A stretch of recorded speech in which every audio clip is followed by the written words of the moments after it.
The Tagi reservoir itself, it was also well imaged. We interpreted both the base and the top of the Tagi reservoir, and some shallow markers, the D2 and the continental intercalaire marker, have been interpreted to do some backstripping and flattening of the some key horizons. This is a kind of zoom within the Tagi section. We overlay some logs, the sonic log and the gamma ray logs, and highlighting the different units of the Tagi reservoir and showing the good data quality within the Tagi.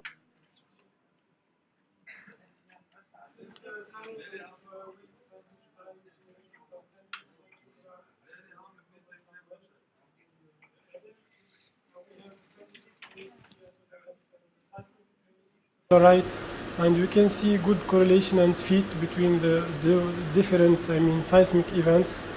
At the deeper section, we have some events.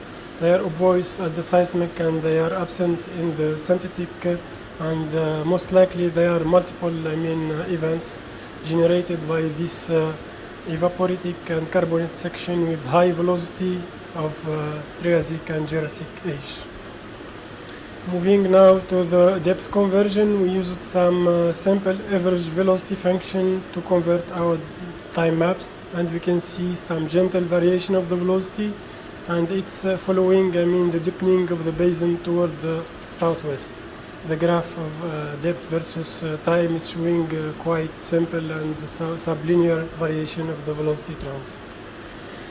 Now the last part is the structural interpretation over the Borma fault splay. So this is the Ordovician depth map showing the geometry and the configuration of this fault splay. We can see in the detail that our fault is composed by two branches, the east-west branch and the northeast-southeast branch. At the Ordovician level, we can see the normal fault component at this level. We can see the downthrown side with some rollover structure formed, in the downthrown side of the fault, whereas the northeast-southeast branch is showing more linear and elongated anticline along this direction. And we have a small throw of the fault, along this direction. At the Tagi level, we have, change of the geometry and the configuration of the fault. We start having some kind of branching geometry and sinuous geometry associated with some initial, structure, with associated structure at the east-west branch, and it's interpreted as kind of initial fault system of dextral relay, and with some associated structure, they are making kind of a small anticline, which consists kind of a transfer zone or relay ramp formed by this shear movement along this east-west branch. At the northeast-southeast branch, we have mainly some reverse component of the fault, and this different behavior and kinematic of the fault and change of the kinematic is mainly related to the direction of the fault versus the main stress fields. So we have some dextral and shear component at the east-west branch and more reverse component at the northeast-southeast branch, and we'll see in detail across some key seismic lines this conclusion. This is a 3D view at this Borma fault splay and showing the different associated geometry. We have this kind of initial faults associated along the east-west branch and the inversion along the northeast-southeast branch. Now we generated some random line along the two branches of the faults. At the north, this is northwest-southeast seismic line along this east-west branch. We can see at the basement, at the Ordovician level, we still have some normal faulting and normal throw of the fault at these deeper levels, whereas at the shallowest level we have some inversion, and this is a nice example showing both inversion and normal throw at the same fault plane. And when we move a little bit toward the east and close to the northeast-southeast branch, we can see that نبعد البافل.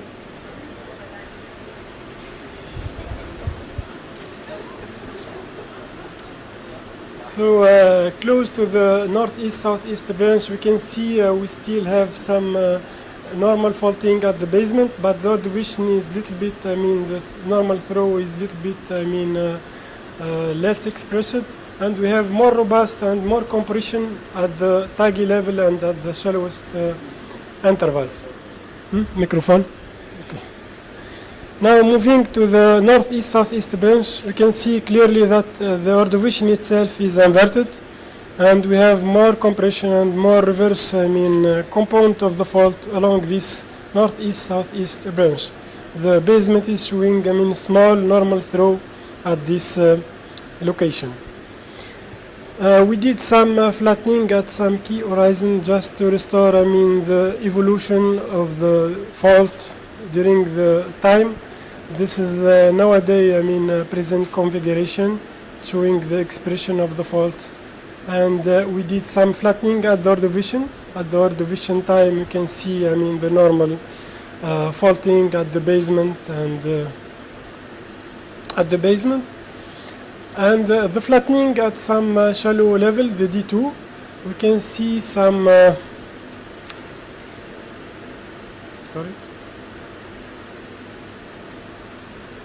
we can see some rollover at the taggy and below. And of course, we still we start having some inversion at this level after orogeny. So general uplift of the Ardemus basin, which is associated with some erosion and penaplanation of the Paleozoic section. And you can see before, I mean, the deepening, it was toward the southwest. Now we have a deepening toward the west. So we have an inversion, and we have, I mean, at the Burma fault splay, and this is caused mainly by this Ersenian orogeny. The post-alpine orogeny has accentuated on the pre-existing structure, and we can see clearly, I mean, this shortening and this robust structure, I mean, at the taggy and the shallowest marker. This is kind of size, some surface expression of the fault with some remote data just to highlight, I mean, the expression of this fault. This is satellite image showing that around this fault we have some expression of some anticline, such as the Burma anticline and Sangar field anticline.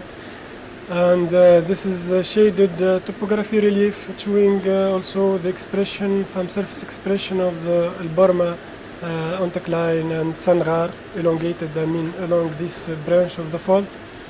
The gravity data is showing mainly this northeast-southeast, I mean, low gradient of gravity, which coincide more or less with the extension of the fault. We generated some sweet spot attributes.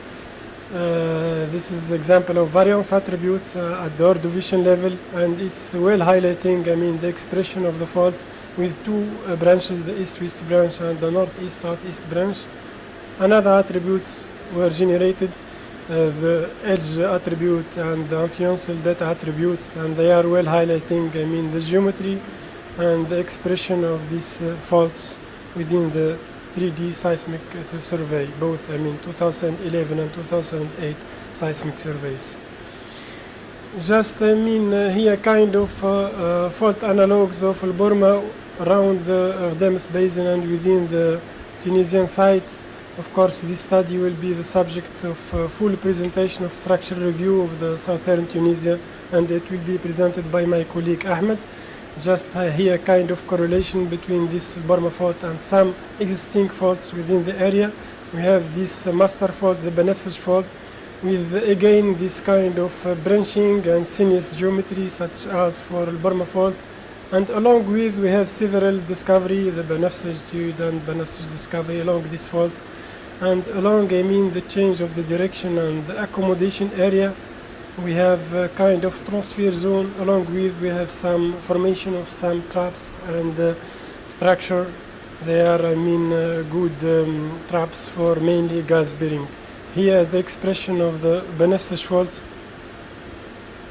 We can see the rollover at the ACAX level, and we can see the normal throw of the fault at the basement level and the Cambrian level. This is another attribute, the edge detection, highlighting again, this kind of lineament and fault with northeast-southeast direction. They are starting from Al-Burma up to Benefsij. They are linked by some secondary fault system with northeast-southeast direction, and the accommodation of these two systems is creating several traps and several structure, and they are kind of concentration of deformation between these two lineaments.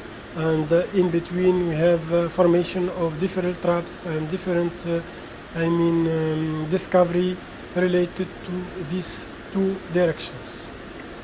This is the conclusion, the interpretation of the new 3D seismic survey, constrained by some surface and subsurface data, allowed us a better understanding of this fault geometry and the traps and the topology of the structure related to these faults. The Burma fault is divided mainly into segments and branch with northeast and east-west direction. During the Hercynian and Alpine orogeny, this vertical extensional fault has been reactivated as transpressional structure with strike slip or reverse component, depending of the respective direction of the fault, east-west or northeast-southeast orientation. The hydrocarbon accumulation occur mainly in relatively subtle four-way deep closures. They are showing some gentle asymmetry, and they are mainly trending parallel to the main deeper faults. Just, I will to acknowledge our partner ETAP and El Thani for the permission to publish this work, and thank you.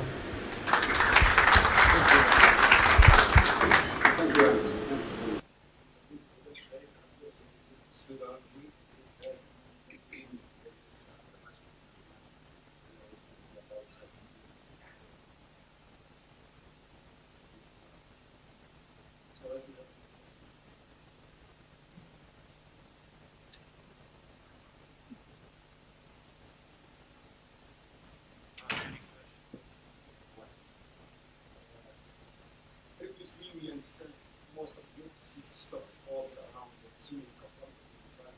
Sometimes it's expressed that the other faults are processing are other flowers, our flower faults. And now we have to think that this like is all or reverse. Are there any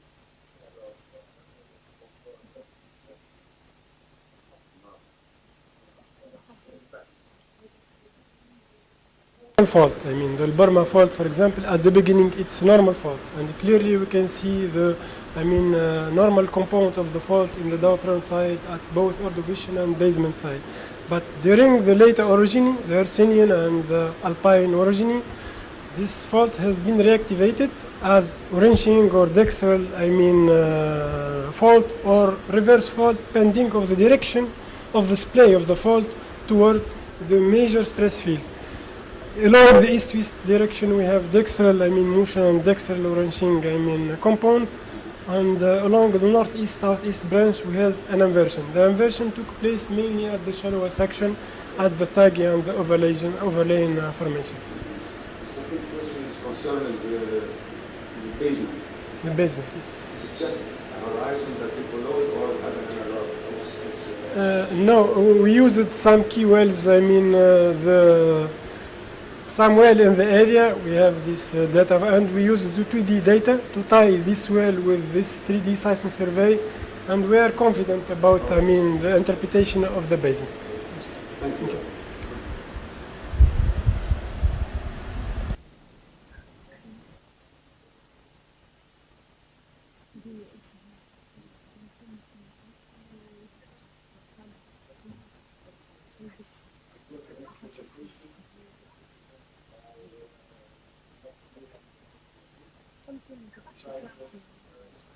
reconstruction of the same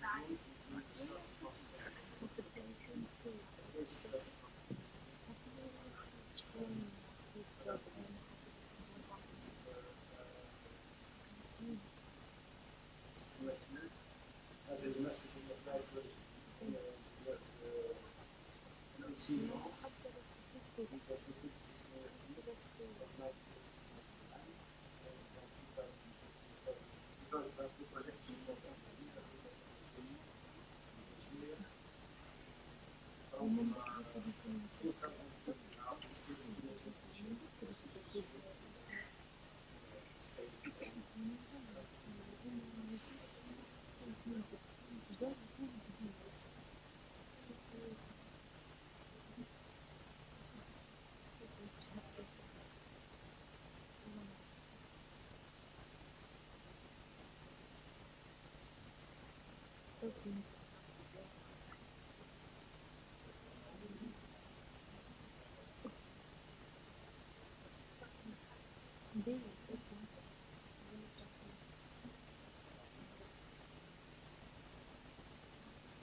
Hello.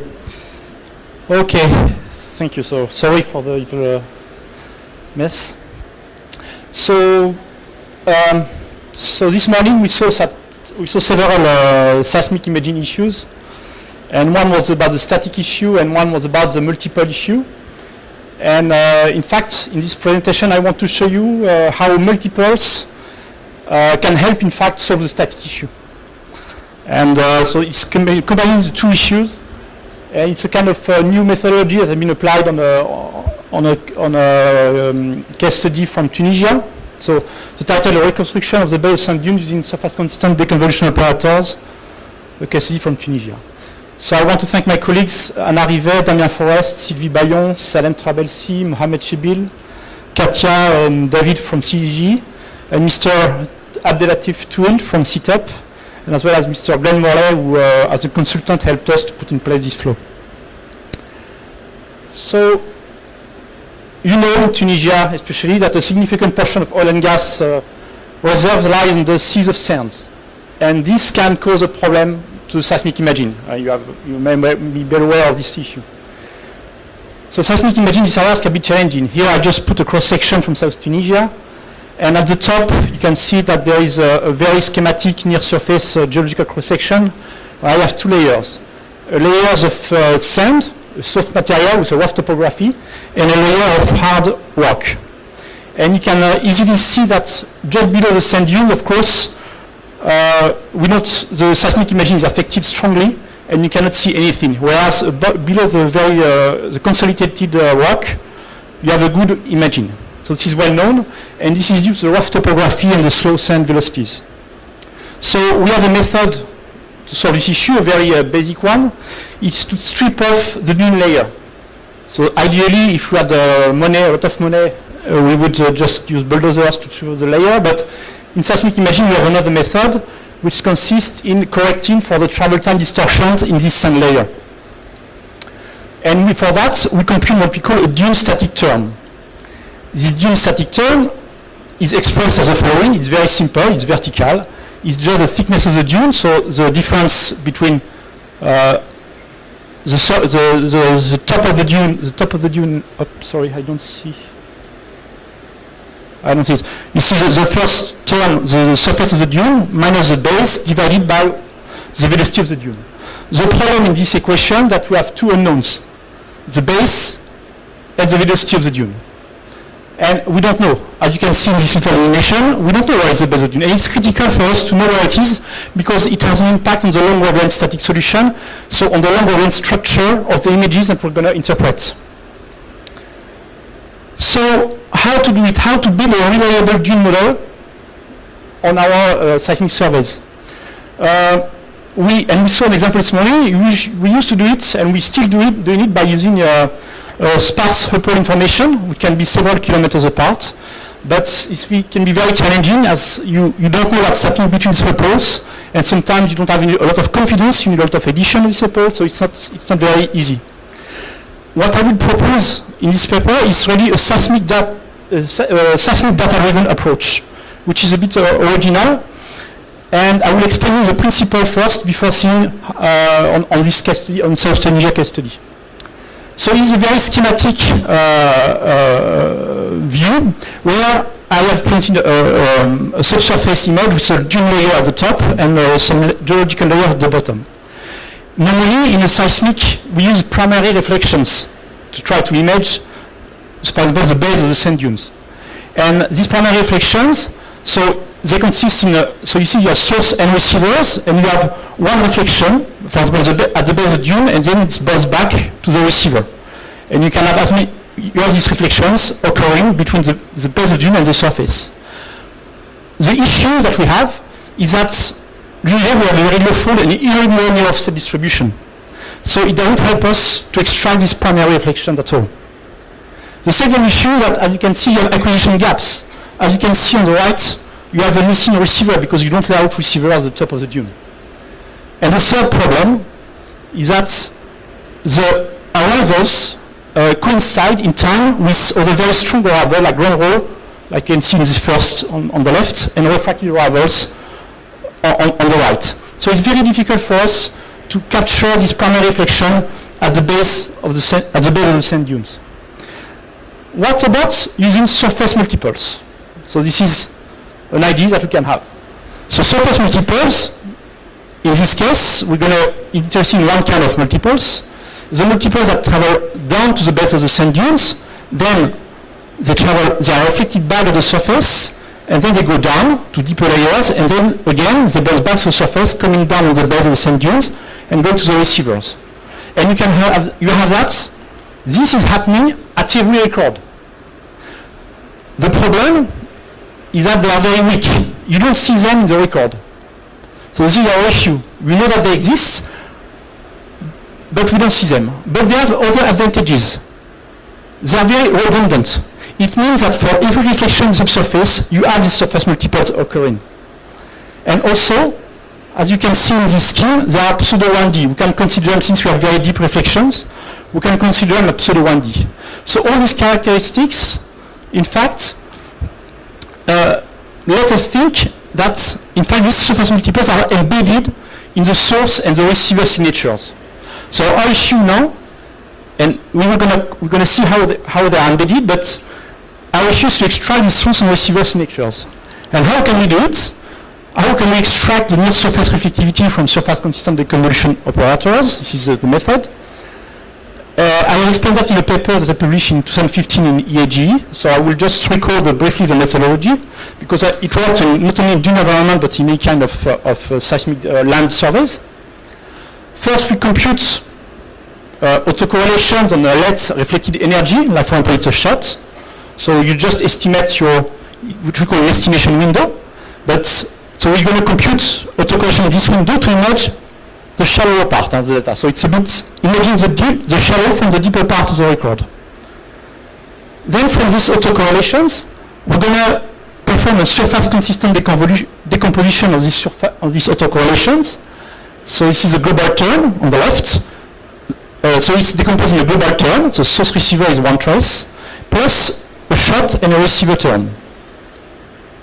Then, through a very classical deconvolution algorithm, which is a Wiener-Levison system, I will not go into too much mathematical details, we're going to produce some deconvolution operators, decomposed in one global operator, one shot operator, and one receiver operator. And the link between the deconvolution operator and the signature is that the deconvolution operator times the signature gives a Dirac. This is the link between the signature. So this is how, so we're going to look at these deconvolution operators and see how we can, from them, build a dune model. So for this, now I will go straight to the case study from Tunisia. First, Tunisia, we'll recognize maybe most of you will recognize the field. So we have a topographical map with the dunes and the top of the outcrop of the hard material here. So you will see on the west dunes and on the south hard outcrop. And this is just a brief introduction to the acquisition survey that the dataset we are processing. It's a classical orthogonal surveys with 300 meters between source lines and 250 meters between receiver lines. So I want just to stress that the images that we're going to see are along the receiver lines or along the shot lines. So we are limited on this sense by the sampling of the source and receivers. So this is what we get when you look at a receiver deconvolution operator from this survey. So it's in time. The zero is a true zero. It's from the surface, in fact. And what is interesting is that we see that on this deconvolution operator, so these signatures, if you want, which is a bit the reverse, we see a strong event, a strong reflectivity, especially under the dune area on the west, and then on the left of the survey. What is interesting to note is when I plot the topography above this section, there is a kind of mirror image of the topography. And in fact, this reflector corresponds to the base of the dune that is mirroring the topography. And we have the same thing if we look at a shot operator. Again, you see a very strong reflector distorted, which is a mirror image of the topography. And this reflector corresponds to the base of the dune. So we have a nice reflection of the base of the dune, directly from the seismic data, which is impossible to see in the primary reflections. Now, how to go to the depth? Because here, okay, we are happy, we are in time, it's a bit distorted, so how do you build a depth model of your base of dune? We're going to stretch to depth with a constant dune velocity. We're going to make an assumption in that case. I will explain you how. So we have the deconvolution operators in time, the same operators that we saw, that you see. And we're going to take a depth model of the very near surface. It's a very simple one. So you have the topography here. And so you have the air layer, of course. And just one single velocity, your first gauge velocity, which corresponds to the same velocity. Here, for example, 750 meters per second. And what we're going to do, we're going to try to stretch these operators that you see at the top in depth from the surface. So it's really taking these traces on the top and stretch them to depth. And this is the image you can get. This is the image you have now. And the blue dashed line is the same, corresponds to the same reflections. So now, if I remove the colors, you see how in depth you are recovering the base of the dune and have a model of the dune base in depth along these receiver or source operators. On the right, it's just the outcrop of the hard layer, so you see reflection, but are not linked to the base of the dune. On another example, on the same survey, again, the receiver operators in time, and in depth, you have the base of the dune. And you see on the right also this dune. And on the source operator, the same thing. So in time to depth with a constant dune velocity model, and you can pick. So here the picking is not very accurate, but you can pick the base of the dune. Now, so we have migrated with one constant velocity. So the issue is that we don't know the velocity, as I said. So I will propose a few tools to help us decide which velocity is appropriate for this time to depth stretch. First, we can use, I think it's interesting, we can use two criteria, in fact. We could use the Hubble markers and try to minimize the misfit with the Hubble markers.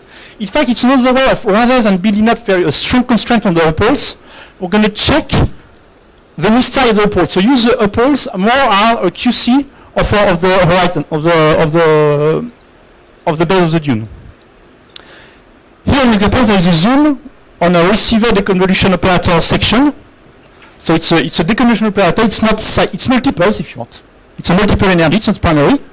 So you can see the topography, the base of the dune, and at this location we have a hopper with, in a yellow, is a marker of the base of the dune. And you see that the seismic is above, the base of the dune seismic is above the marker at the well. This tells us that the velocity that we have used for depth imaging is too low, because we have stretched up the layer.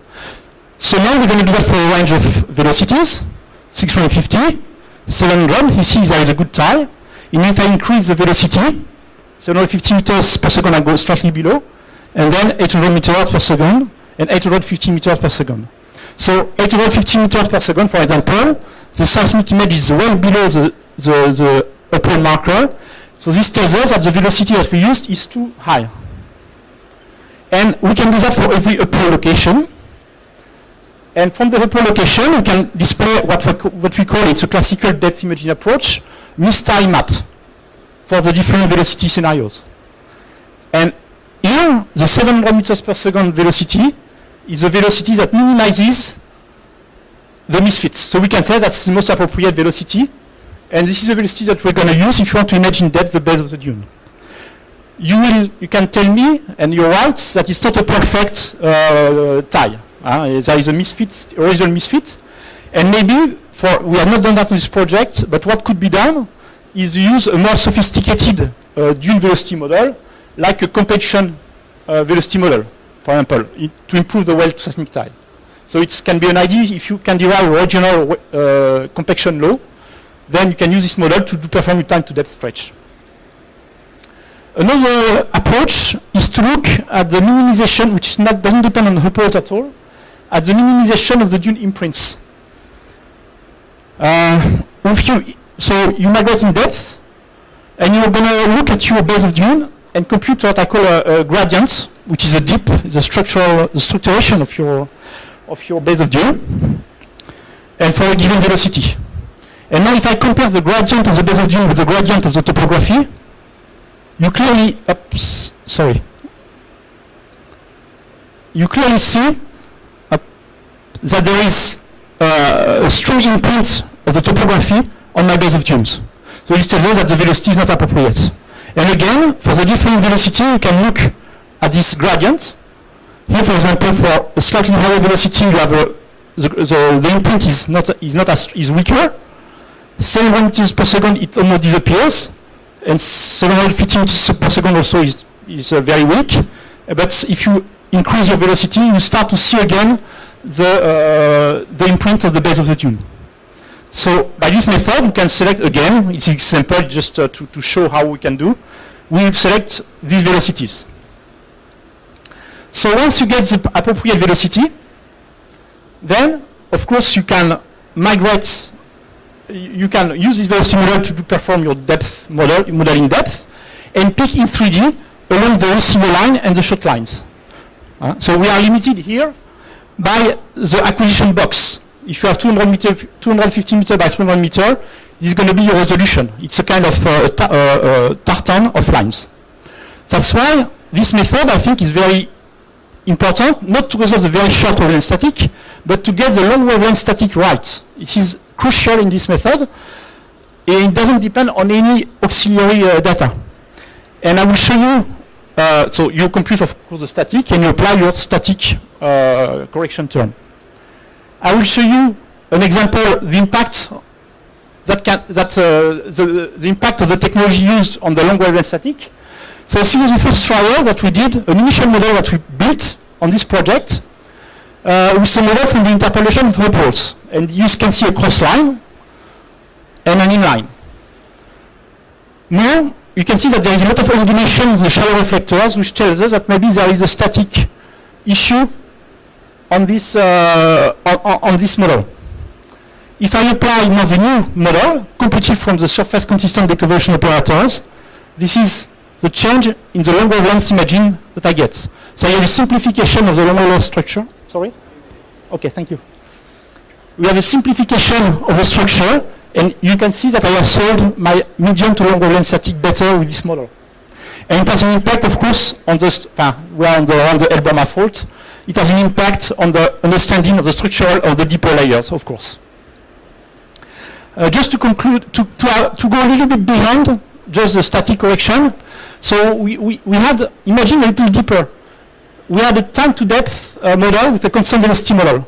Now, what will happen if we migrate to a more sophisticated model by inserting a new velocity layer, hard velocity below? Now you will get this image. So going from one dune model to a new image in depth with a more realistic model. And you can see what is interesting, the folding that is happening to structure really the base of the dune. And if I compare that to a classical stack after regularization, you can see that on the stack, so on the primary reflection at the bottom, you don't see anything. On the image from Decon operator, so if you want image from multiples, you get a high resolution image of the near surface. So this can help us interpret your very near surface. And if I compare them to a stack with depth migration, again, it's much better than the stack after depth migration, and you can see especially like a conjugate fault around this near surface. Another example, another line, which is interesting because you can see a structured basement of the sand dune, which might help us understand the structure of the area. You can see that the dunes are formed just above where the fault is outcropping. So it can help us understand the geological history. And again, a comparison between primaries and multiples at the top. So as a conclusion, I presented you a new method to image the base of dunes, which is data-driven. This is important. I think this is the main advantage of the method. It works on a low signal-to-noise ratio data in any acquisition configuration, but of course the resolution of model will depend on the density of source and receiver that you have. It provides high resolution depth image of the base of the dunes, and it can generate a reliable, I think, a long wavelength static corrections. Thank you for your attention.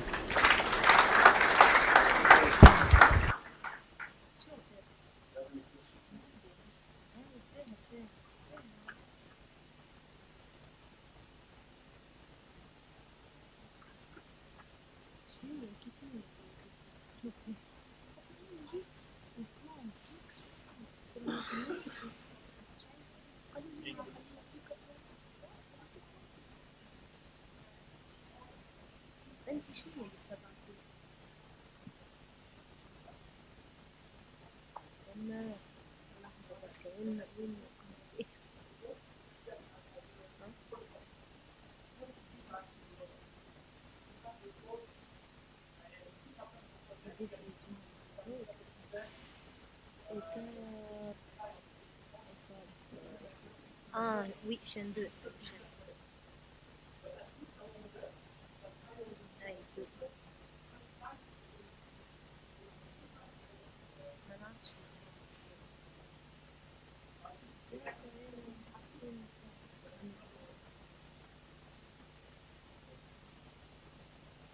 Thank you very much.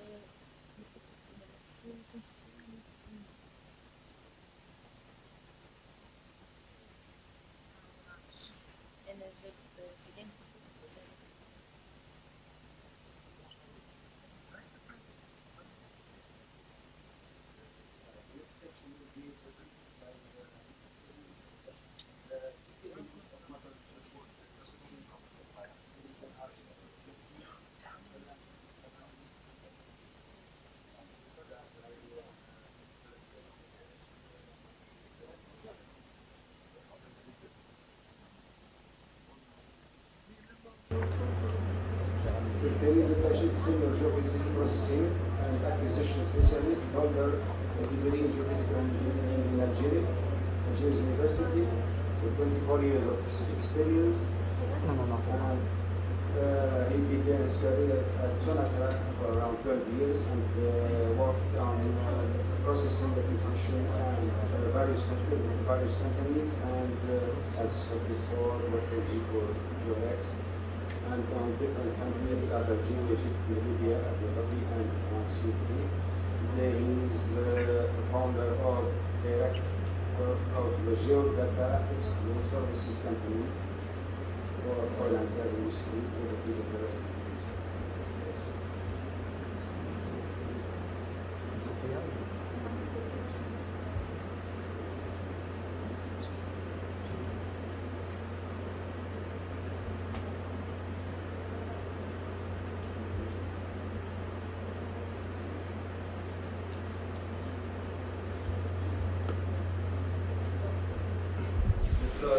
Okay. No, it's okay, maybe less. Okay, good evening, bonsoir tout le monde. The presentation will talk about the key of element seismic reprocessing workflow with two examples in Waha zone. It was elaborated by myself and by Mr. Ashraf. As introduction, as you know that the seismic data we use on the daily basis for well planning and investment decision should not be considered as a static resource. Continual improvement in seismic processing workflow, which creates the image we anticipate in support of billion-dollar investment decision year after year, required to consider seismic data as a dynamic resource, not as a static resource. So the exploitation of the old data can be one of the alternative to the new seismic acquisition. Knowing how the cost is a new acquisition, so the alternative can be that contribute to optimize the new acquisition program, so highlighting and extracting as much information possible from the old seismic lines is the most challenge. Processing software have involved and can contribute to the improvement of quality by applying new process like PSTM or PSDM, but not only. So the improvement require an expertise and different philosophy of approach. So the best imaging improvement are achieved when the wealth of art workflow are built with attention paid to even the smallest details. This is really important. We don't have a miracle decision solution, but it's something like step by step with improvement at each step. So upgrading workflow to benefit from a series of small increment imaging improvement yields final image. So it's our expectation that improved imaging in achievable goals for every well-designed and executed seismic processing project. So the test, the processing test was carried out on two seismic lines acquired in the 80s. They are very old lines, maybe 30 years ago, maybe plus. The first line was the 1130 part 123, 3 part, and the second was the 642. The objective at that time, in the 80, was the TAGI located between 1.4 and 1.67. Currently, the objective are structural and stratigraphic between 1.4 and 1.6, of course, and the combo ordovation between 1.9 and 2.2. This is very important. So the deliberate application of a conventional processing was intended to not highlight the software, but the approach of improving quality at each stage of the processing workflow. So the two lines tests are located in this area, which is Al-Waha permit. This is line 320 and this is line 642. This is the seismic line quality overview. This is line 321. As you can see, there is no resolution, maybe some continuities, of course, but we cannot see too much things if we are talking about resolution or stratigraphic elements. This line is, in terms of quality, very bad. As we know that the target is around 1.5 and 2 seconds, you can see here we have nothing, and I don't think that interpreter can do something with this line. So the test objective was the enhancement of Triassic reservoir, enhancement of faulting, delineation of Triassic reservoir, amelioration of reservoir vertical resolution. Even if we know in the AT it's not easy to have some vertical resolution for sure. Just to have an idea about the acquisition parameters, it's quite similar. It's quite similar. The only difference is the fold. Here we have fold 30 and here 20, which means that we are in the very low fold. So the element that we received for the test, we got some field data in segue format, 2D line TIFF, navigation coordinate, observer report, static correction, and topography, elevation. So when we started the processing, knowing that the SPS doesn't exist at that time, so we need absolutely to generate the SPS from the old document. And this is one of the key to improve the quality. So before starting the processing itself, we can talk about the pre-processing, which is field document control, anomaly errors and issues, inventory, fixed problem, and then generating SPS from field doc, and then geometry creating, tools QC, and then starting the processing itself. So the problem difficulty faced, bad quality of field document with error, anomalies, and missing information, quality of writing, because most of them was at that time written by hand, lack of or no information remark on field document, bad scanning quality, conservation quality, etc., etc. Relating to the seismic data, low fold acquisition, noisy data, strong airwave, poor acquisition quality, very low ratio, signal on noise ratio. So this is an example of the document that we received. You can see this one is the good quality, this one medium quality, but even if we have something here, I don't know why they removed this value. As the line 320 was acquired in 3 parts, it was difficult to guess which is the first part, second part, and third part. And this is a document that you cannot use anymore. Another example of error that we found out is sometimes like this. We have a FFID number, which normally are production, and we have no information here, no remark. But when we display the shot, look at what we can see. This is, I don't know if it's test file or just noisy file anywhere, but still there, and there is no remark. Another series of FFID in the same case. They didn't mention any information, but they said that they are going for a break, casse-croûte, but nothing about the data itself.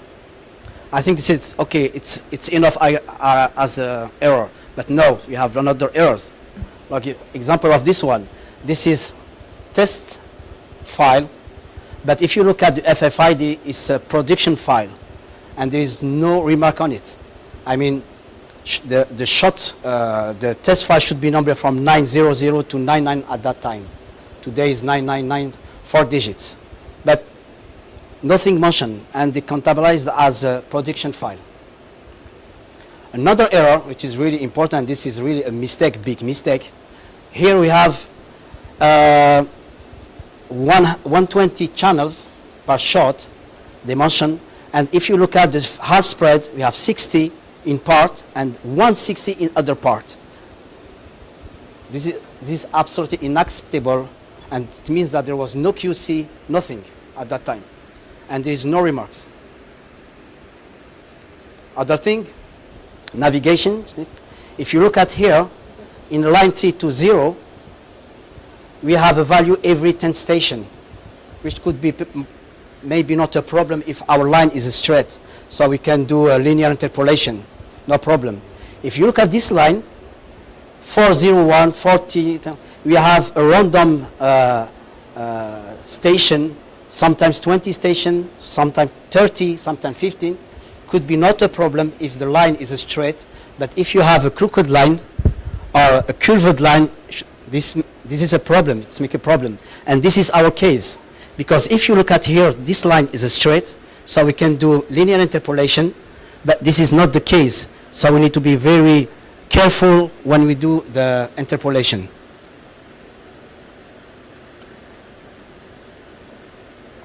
The SPS file, when you fix all the problems, and this is one of the key of success, you need first to correct all the issues and anomalies and error in all documents, and then you can generate SPS file. Once we have the SPS, we can start the processing.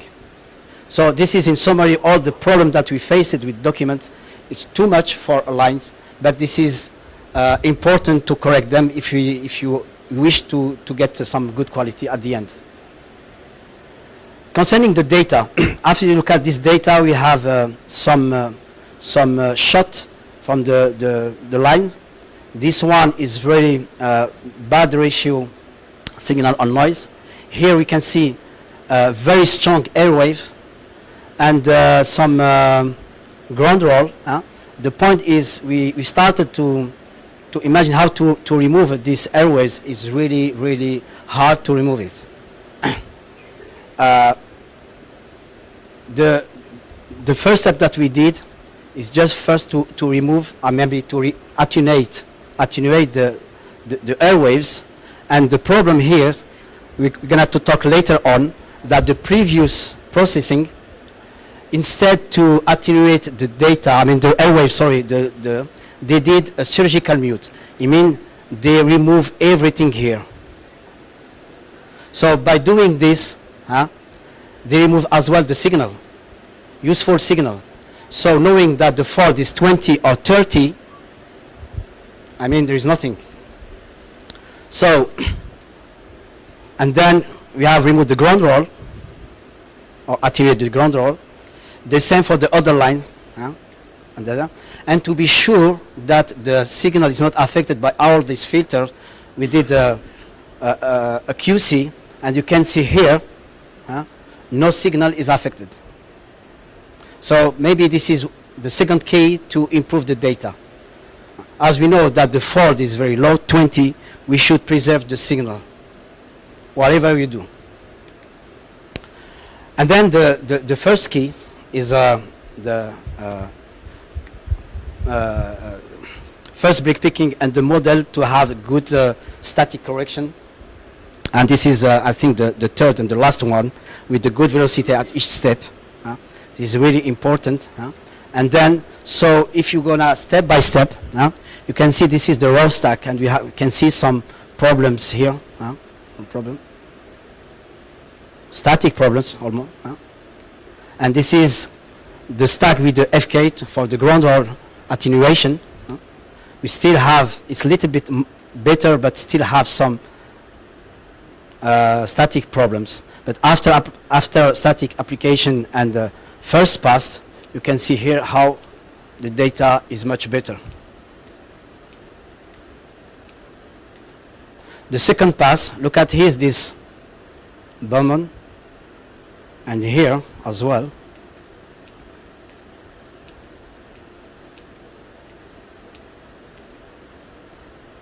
So velocity statics can contribute to improve the quality.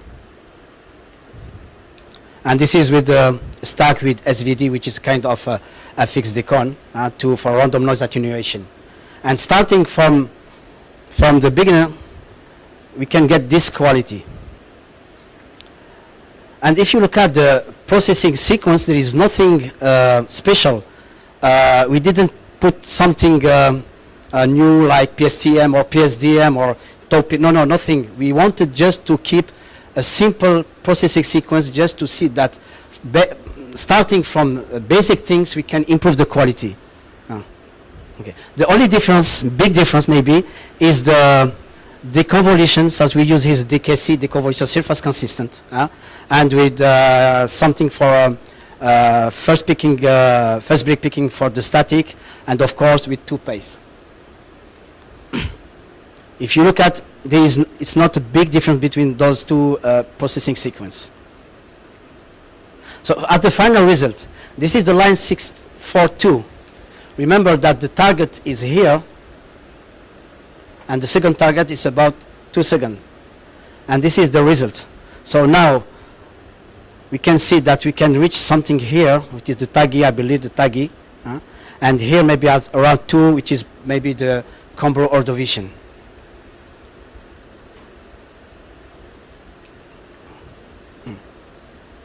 This is a comparison between the old one and the new one. You can see how the new one we can follow some I believe this is the Combro Ordovician, and here about 1.5 is the TAGI. So you can see the difference between them. Of course, here we still have low frequency, but at least we have the continuity. Concerning the line 302 part 2, this is the old image, and this is the new one. As you can see the difference. For sure, you can talk about multiple for sure, but the aim wasn't to study the multiple for sure. The aim of this presentation is to see, starting from the documents and starting from the conventional processing sequence, we can improve the quality. Look at this one and look at this one. It looks like it's not the same section, but it's the same. And here you can see that we reached the target, which is about 2 seconds, and even more. I repeat, for sure, you can say that some multiple are there for sure, but it wasn't the aim of the goal of this presentation. The presentation is that we can see that actually extract the maximum information from the old data is a tedious job, of course. Maybe you need to spend a lot of time to correct all the documents. You cannot say we can do a big production because you need to spend much time. And the second thing is that you need to have a huge experience, because geophysicists less than 15 years, maybe they cannot understand what's happened at that time in the 80s, because the explorations have changed. And the main goal was to demonstrate, according with objective, the quality of the old seismic data can be improved by applying a processing sequence in adequacy with different type of noise, while talking about less basic points. Field documents free of error anomaly. This is the most important thing, because people used to start, but if the documents contain some anomalies, I prefer to talk about anomalies, not error, because to avoid to hurt any person or any company. Analyze and identify all the noise. This is really important, how to remove the noise or attenuate the noise with preserving the signal. This is really important. Apply the most efficient method in terms of static correction and prepare the data as the best possible for the migration step. Why? Because sometimes if you want to apply any PSTM, PSTM requires that about distribution of offset should be good, and some gaps are not really appreciated by the PSTM. So maybe we can apply some new models like PSTM or to any something else. So it was a short presentation, but I think it's really important for company who has all data and think that we have to put it in the bin. No, we can always extract some extra information. This is really important. So thank you for us. If you have any question, that's it.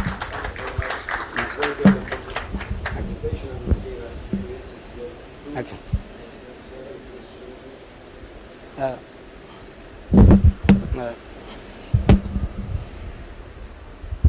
Thank you very much for this nice presentation. I think it's a lesson to learn, especially for young geophysicists who didn't have the chance to practice the processing actually. First of all, do you know that ETAP, who is organizing this EPC, has a processing seismic center 20 years ago working in the Khairuddin Bashar Road? Do you know that? I heard that a few days ago. Okay. I was one of the former of that processing center at that time, and you go back to 25 years when we were doing this kind of presentation, very simple, but focusing on the fact that déchiqueter in French, which is going to retrieve the information from the observed reports, is the most difficult part. Because if you don't do a good investigation of the history of your shooting, you don't have any chance to get good processing. And this is a key element, which is people needs to know now at the time, for people who didn't practice. When you are asked to provide a field data, you have to go to find out if you have a complete data set of your field data first, before the tapes. The tapes Absolutely. In general, they are damaged and sticky tapes. In addition to this, even if you are able to retrieve the data, you have a massive information like the SPS that you have to generate again, like the history of the shooting. The shooting is not regular. The difference between the offshore and the onshore, in the offshore the boat is running and the shooting is regular. You can generate your navigation by having the first shoot point and the last shoot point. Exactly. Supposing that the line is straight. In onshore, sometimes you have some obstacles during the shooting and people go and back, and if you don't document correctly all this history, you don't have any chance. And we have an experience on that of one of the line, which is the line TWT 9112 crossing Salem structure. CGVs could not provide realistic processing because of the lack of data spectrum also. The original processing is better because at that time they must have the maximum information that has been lost with time.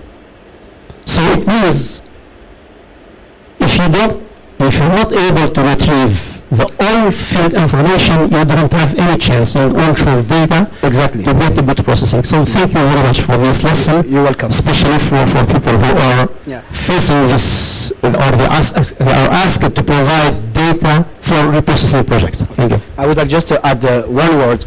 So process this type of line, probably for big processing center is a problem because it's not profitable in terms of money, because we need to spend a lot of time to process. Not like a 3D, it's just computing, but this type of seismic line is a tidy job, really is tidy job, because you need to find out what's happened exactly and to explain. That's why I was talking about geophysics less than 10 years or 15 years, they cannot understand this type of acquisition.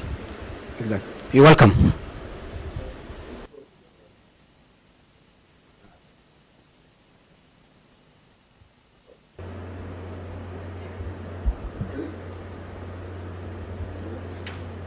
The presentation is entitled Role of Seismic Imaging and Version Technology and in Unconventional and Unconventional Reservoir. Mr. Ali Gai, I will present this. He's an experienced geophysicist who has more than 35 years with the exploration and production sector. He occupied technical and managerial positions within various national and international companies, including ETAP, Resources, and Total, where he spent 10 years overseas. Since 2000, CII acted as an independent consultant and gave several courses in engineering and training institutes. The floor is yours, Ali.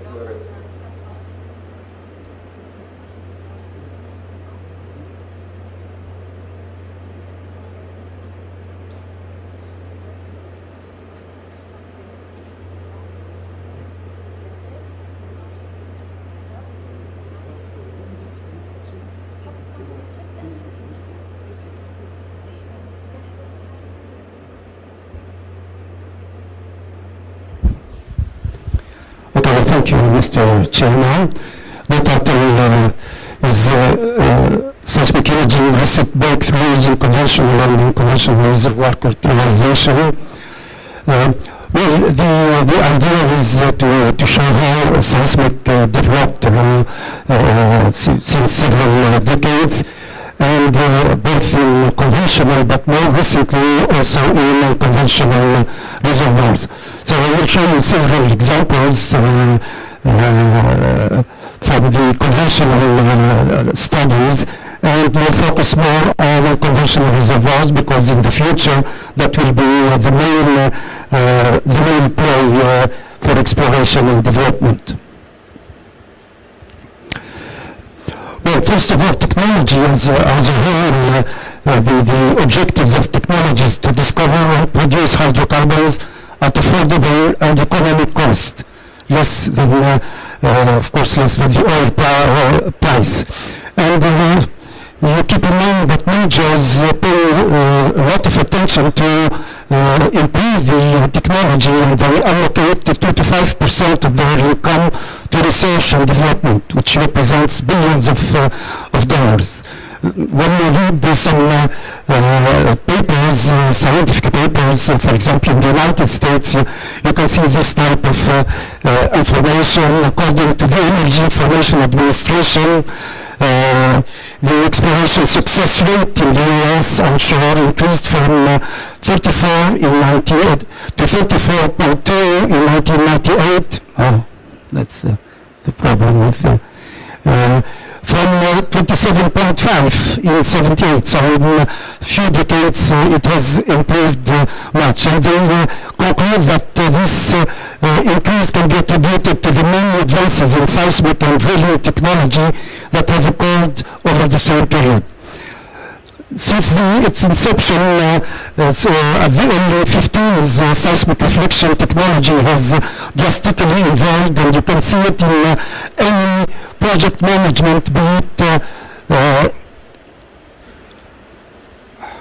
I think I have a better pointer because the okay, sorry for the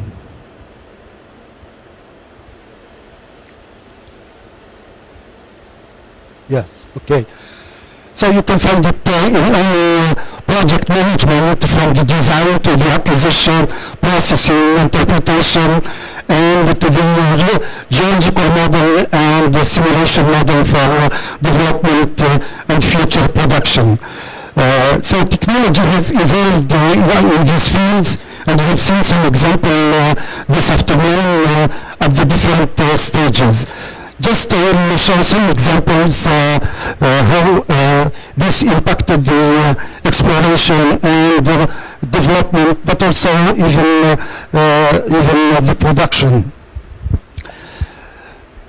I have this example from offshore Brazil, which shows that what I wanted to show that until recent times only the subsalt and this section was explored, and this basin, the Santos Basin, has become a mature field. The reason for that is that below the salt, the seismic was unable to give an answer, and the image was very, very poor. But with the advances in seismic acquisition and processing, now the image is much better, and you can see here both different processing, but very recent processing. You can see that there is the base of the salt, and there is a large uniformity, but you can see also reflectors here, and in some places faults and so on. And this resulted in a new province, a new geological province, with the discovery of the 2P field, which is turned out to be a giant field. It has relaunched the exploration of the offshore Brazil. But the same thing also happened in West Africa and the Gulf of Mexico, a new area for exploration and new development. Also for stratigraphic traps, now more and more seismic data, if they are of good quality, can image also channels. You can see here we have an example of a channel which compares to surface channeling and meandering channel. And you can imagine that for exploration, but also for development and production, if you now have this type of images, you will optimize your development wells all along these channel instead of drilling them elsewhere where probably the reservoir is absent. This technology has not only improved the success rate in exploration, but also even in production, and you can monitor the production, what is simply called 4D or time-lapse seismic, where you shoot two seismic surveys separated in time 4 years or 10 years after your production. And this is an example which shows that, for example, here you have a small part of a seismic line which shows that very high amplitude and on top of the reservoir where the field is oil bearing. This is geological cross-section, but after 5 years of production, the same survey shows that there is a change at the top of the reservoir. Here we have a high amplitude, but it's limited to this area, and in fact this is related to the change into the oil-water contact, and you only have this part, you have produced a large part of the oil, and this is what remains. So this will allow you not only to calculate your remaining reserves, but also to, in case of if it is favorable, you can better locate your wells for additional development.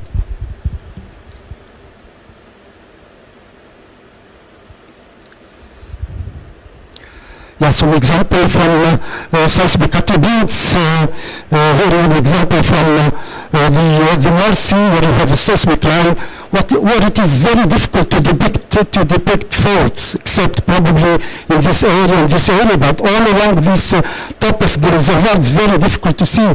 But using appropriate seismic attributes, you can see the complexity of the fault network. The same applies, and we will see that more closely in shale play development, where faulting and fractures are crucial for the productivity of wells. Another example from Tunisia, where you have just amplitude, the amplitude attribute, which was superimposed on structural map. Not only you have a better definition of the faults, but also you can see that there are areas where you have what we can call direct hydrocarbon indicators, which are highlighted here in red and yellow.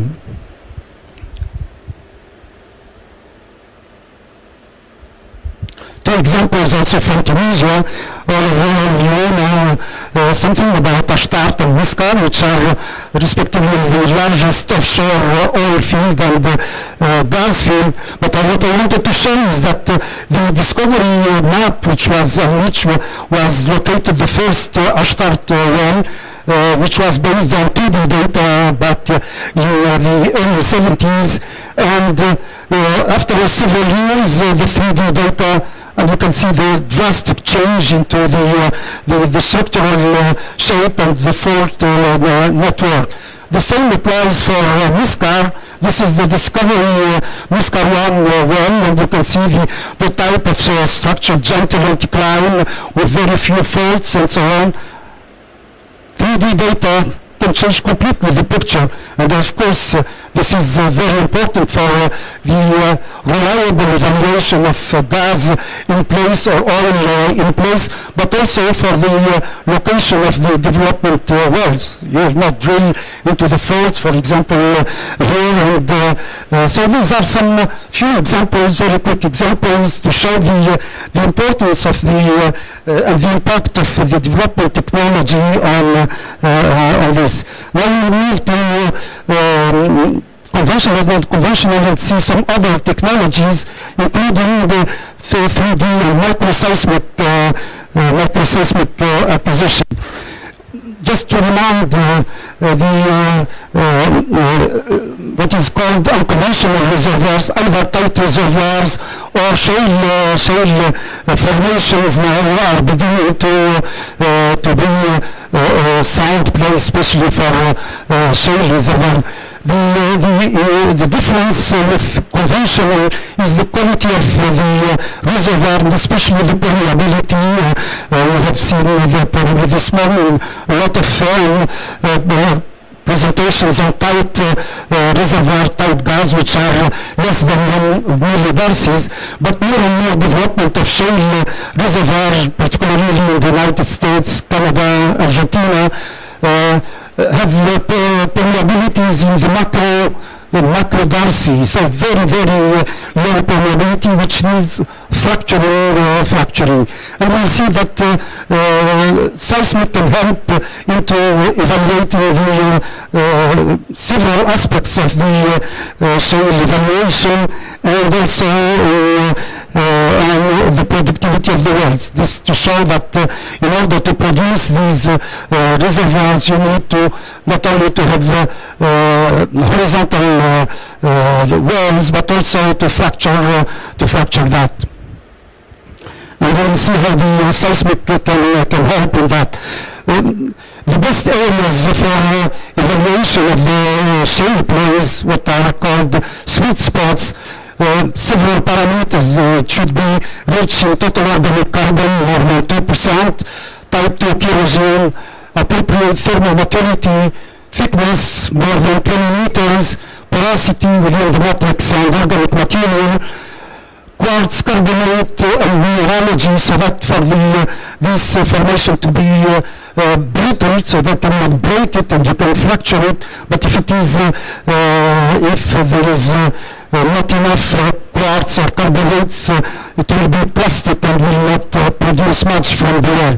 And low saturation. I have underlined the areas where seismic can help, but I will focus on two of them, richness of total organic carbon, how we can determine that from seismic, and also how we can evaluate the brittleness of the rock. Well, all of you know how we require conventional seismic with a source on the surface and then receivers also on the surface. And you can see, for example, the high resolution of this seismic section all along Eagle Ford shale in the United States. Not only you can identify the main faults, but also you can see even fractures fracturing that, and you can follow this is the main reservoir, so this can help to properly locate your wells and your objectives. But now what is called microseismic, instead of listening to from the waves propagating the winds, we will listen to the fracture.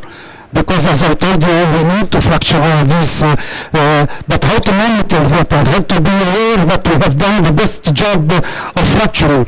So when we listen to the fracture, you know, when you break a pen or whatever, you say you hear a sound. So this sound is recorded on the surface or in a monitoring well, and you can pinpoint the position of this fracture. This is a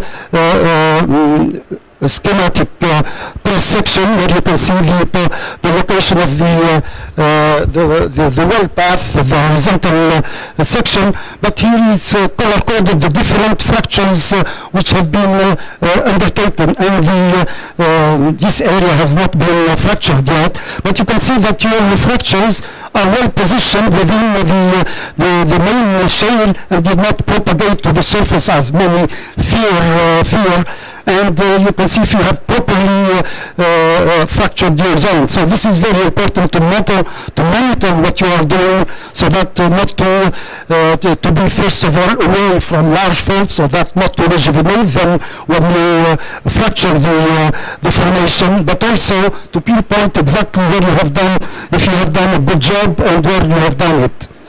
Okay, now we come to a more recent technique called seismic inversion. 2 minutes. It's 20 minutes plus 5 for discussion, right?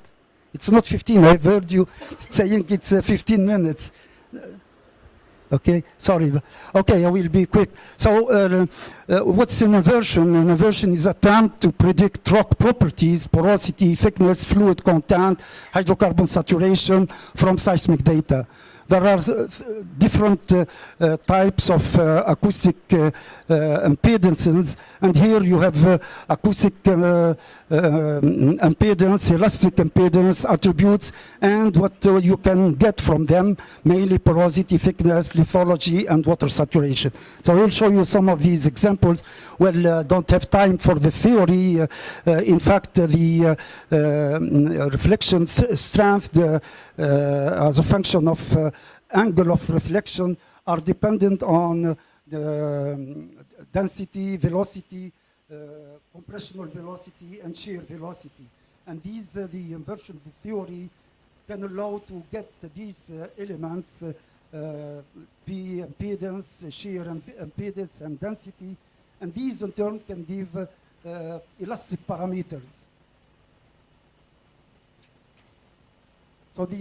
So instead of we make different collections of seismic data, instead of stacking or adding all the traces from a survey, we subdivide them in near traces, middle traces, and far traces. This is one example in Tunisia where we have 3 seismic cubes instead of 1, and you can see there is an avia effect. That means that the amplitude changes from the near offset to the far offset, and this is used in the inversion to come up with the acoustic impedance compressional, and then extract some elastic parameters. This is the relationship between the elastic parameters, mainly 2 parameters, lambda and mu. Lambda is an indicator of pore fluid. So if there are hydrocarbons, it will affect lambda. And mu is for the matrix. So it gives the lithology of the formation. Well, this is a quick example from the North Sea, Heimdall field, where they pretty well identify the structural aspect, but when they drill this feature, the reserve is chalky limestone, and the porosity is variable and very high, generally very high. But when the porosity is low, they have, even within the structural aspect, they don't find hydrocarbons, right? And they have tried to see if the seismic can help with that. And there is a correlation between acoustic impedance and porosity. So they said, okay, we will transform our seismic into an acoustic impedance and then into porosity element. And this is the map. In yellow, the most porous area, and probably you don't see it from far away, but here they have shown the structural map. So there you see there is no coincidence, not exactly the coincidence between structural aspect and the porosity distribution. And it's the reason why this type of wells are negative, whereas those ones in the blue section, so future wells were drilled all along this porosity, high porosity area, even if it is outside the structure. So this is a combined structural and stratigraphic trap where seismic, the acoustic impedance played an important role. This is an example from Tunisia where we have identified the acoustic, the elastic parameters, and lambda, for example, mu rho, which is shows the lithology. You can see it's a shaly and sandy reservoir. So the best reservoirs are in blue, in yellow, and red, and you can see its distribution in this area. But also the other elastic parameters, lambda rho, can show that the water saturation, and of course this is the hydrocarbon saturation area, and you can see in the same, the best reservoir also holds the best content of gas and oil.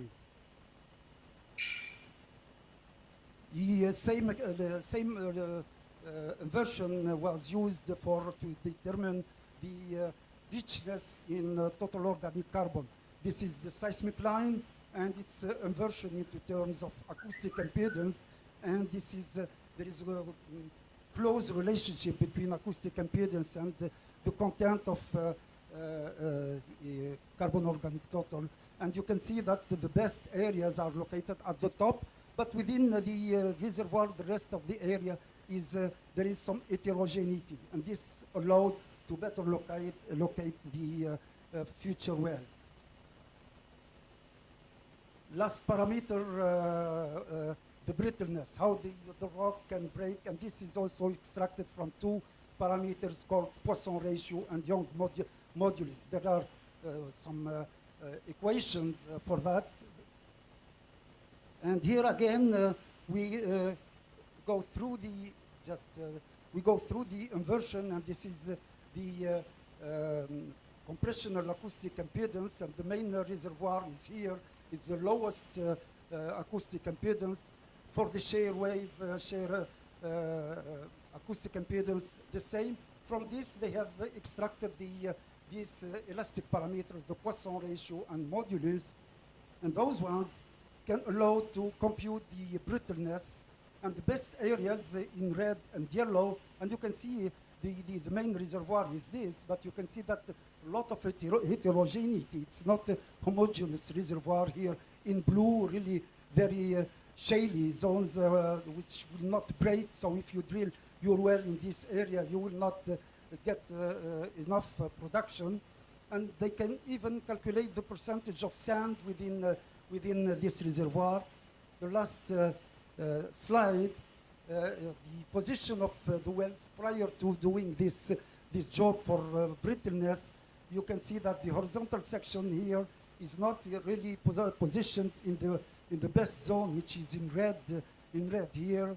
Whereas when they have performed this work, you can see that the well now is well positioned in the most brittle and zone. And here you have some figures to show that the production has increased 2 or 3 folds when they have used this technique.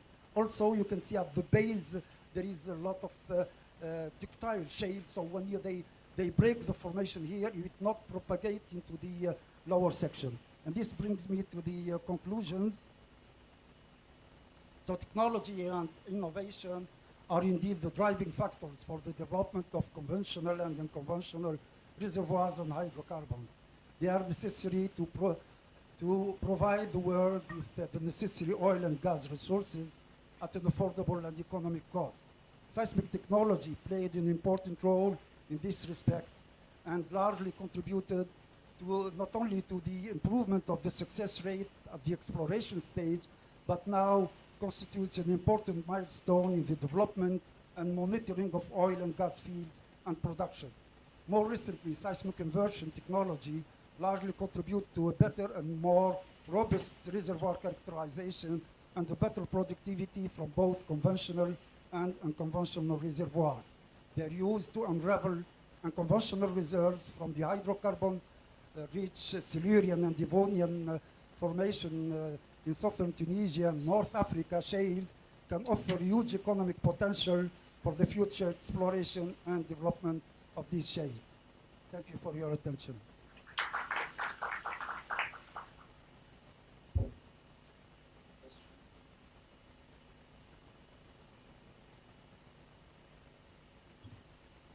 Thank you, sir.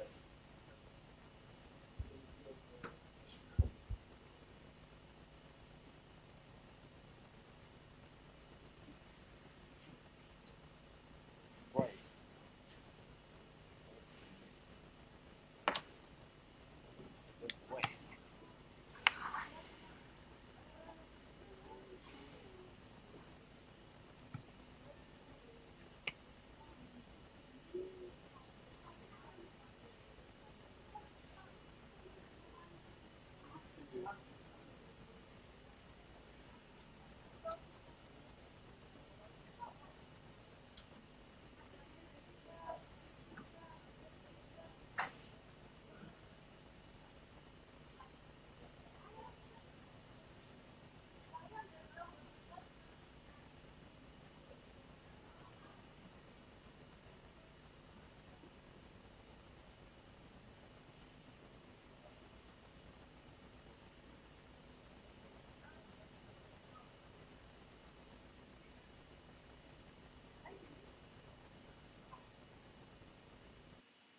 Wait.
مرحبا.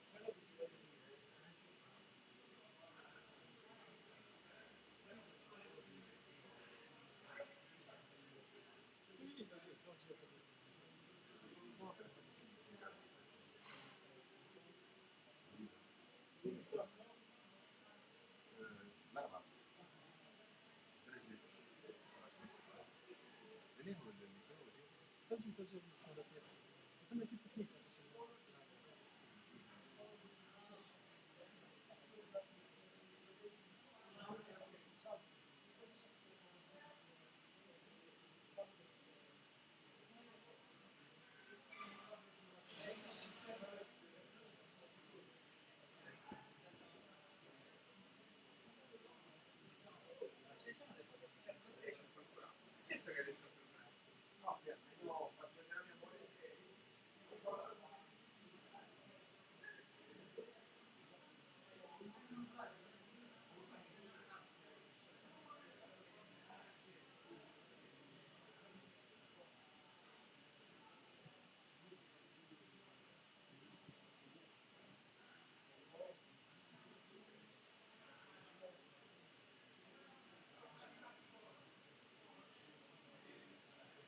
I think this one.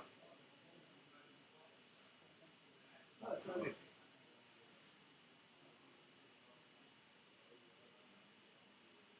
Thank you for the show.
I'm good.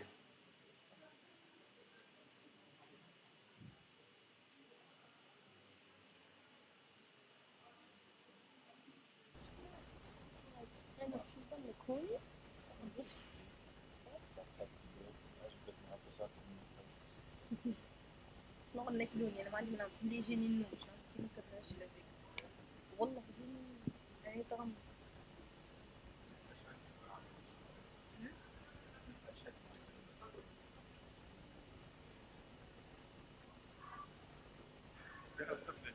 يعمل يوم كل عبنا هو من انستغرام تربح ولا تخسر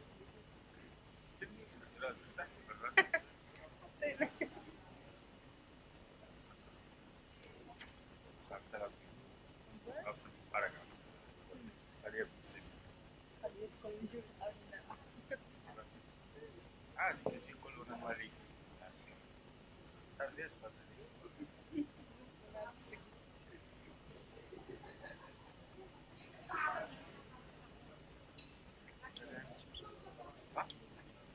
بما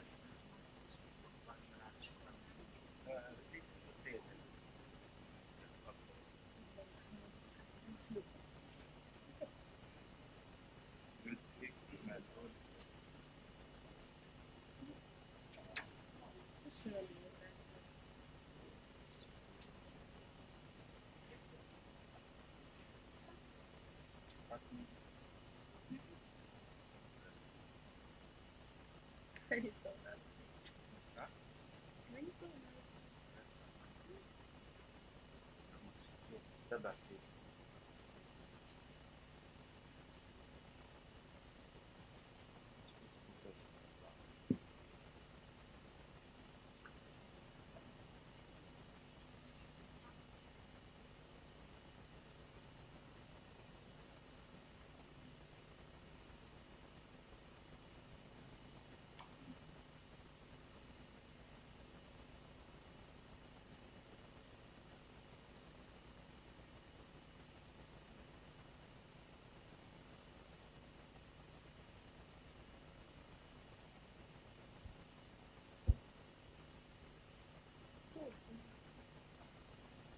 Can we start?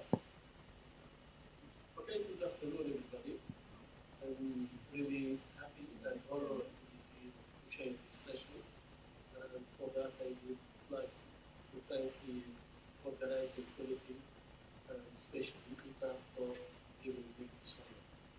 So for this session, we have 4 topics. We'll talk first of all about the water project, which is the main gas project in the country that we are doing. And after that, we'll go to another challenging project, which is done in the Sfax region of the pipeline crossing Sfax town. So, and 2 topics about new technology, talking about the home assistant technologies the production in the field, and magnetic reservoir battery battery. So we will go to the first presentation, which will be, we will talk about the Wara gas project, and it will be presented by 2 gentlemen from ETAP, which is Walid Abbas and Nassim. Okay. So Walid Abbas was graduated from National Institute of Science in SAT and applied technology in chemical industry. Then he won master degree in petroleum engineering from National Engineers School of Tunis in it. Walid started his professional career in IOD. Then he moved to British Gas, Tunisia, during the commissioning of Asdrubal gas plant as a junior process engineer. For the STGP, in 2010, he has been affected as process engineer for the STGP of Nawara and integrated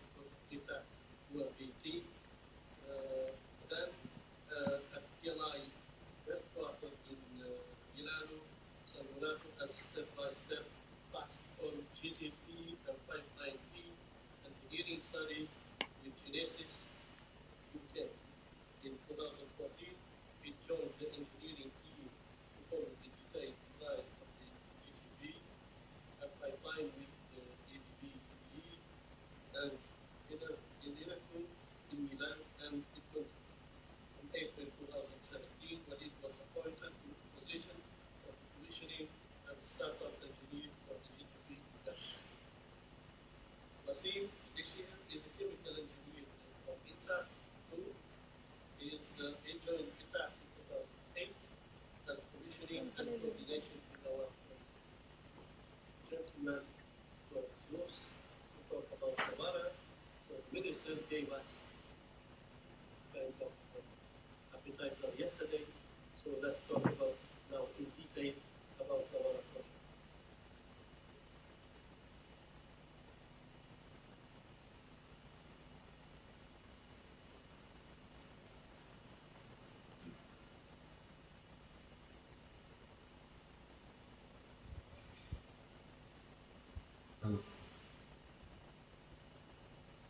Good afternoon, everyone. Thank you for being here. So today I will present the Nawara project, which is one of the most important and strategic project in execution phase. So we have two parts. The first part is about the upstream package of the project from the well sites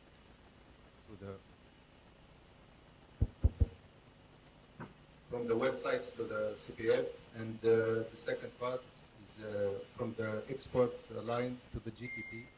The gas plant GEPS will be presented by my colleague Walid Nabez. So this afternoon we will see the history of Nawara project, the permits, the concession, and the location of Nawara. We will talk about the reserves and the production plateau.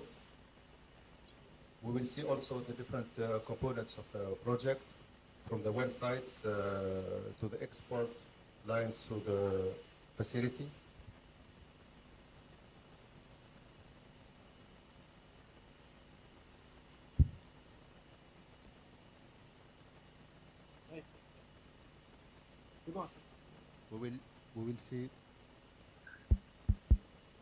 We will see the surface facilities of Nawara, the current status, the situation now, and of course we will conclude by seeing the benefit of this strategic project to Tunisia, represented by ETAP and our partner OMV. So Nawara project is located in the extreme south of Tunisia, in the governorate of Tataouine. It is part of Jnaid Sud permit. The discovery was in 2006. Nawara well, which is a gas and condensate well, was discovered in this region. So the concession was granted to ETAP, representing Tunisia and our partner OMV in 2010 for a duration of 30 years. The area is around 528 kilometers, and as I said, it is in the extreme south of Tunisia, so the geography of this region is mainly desert, so sand dunes and some rocky areas. So here is one of the most challenging aspects of the project, mainly for logistic and construction activities. The reserves of Nawara. So Nawara is a gas and condensate field. We have reserves of around 10 billion cubic meters of gas and 7.1 million barrels of condensate. So this represents a total reserves of 64 million barrel oil equivalent. This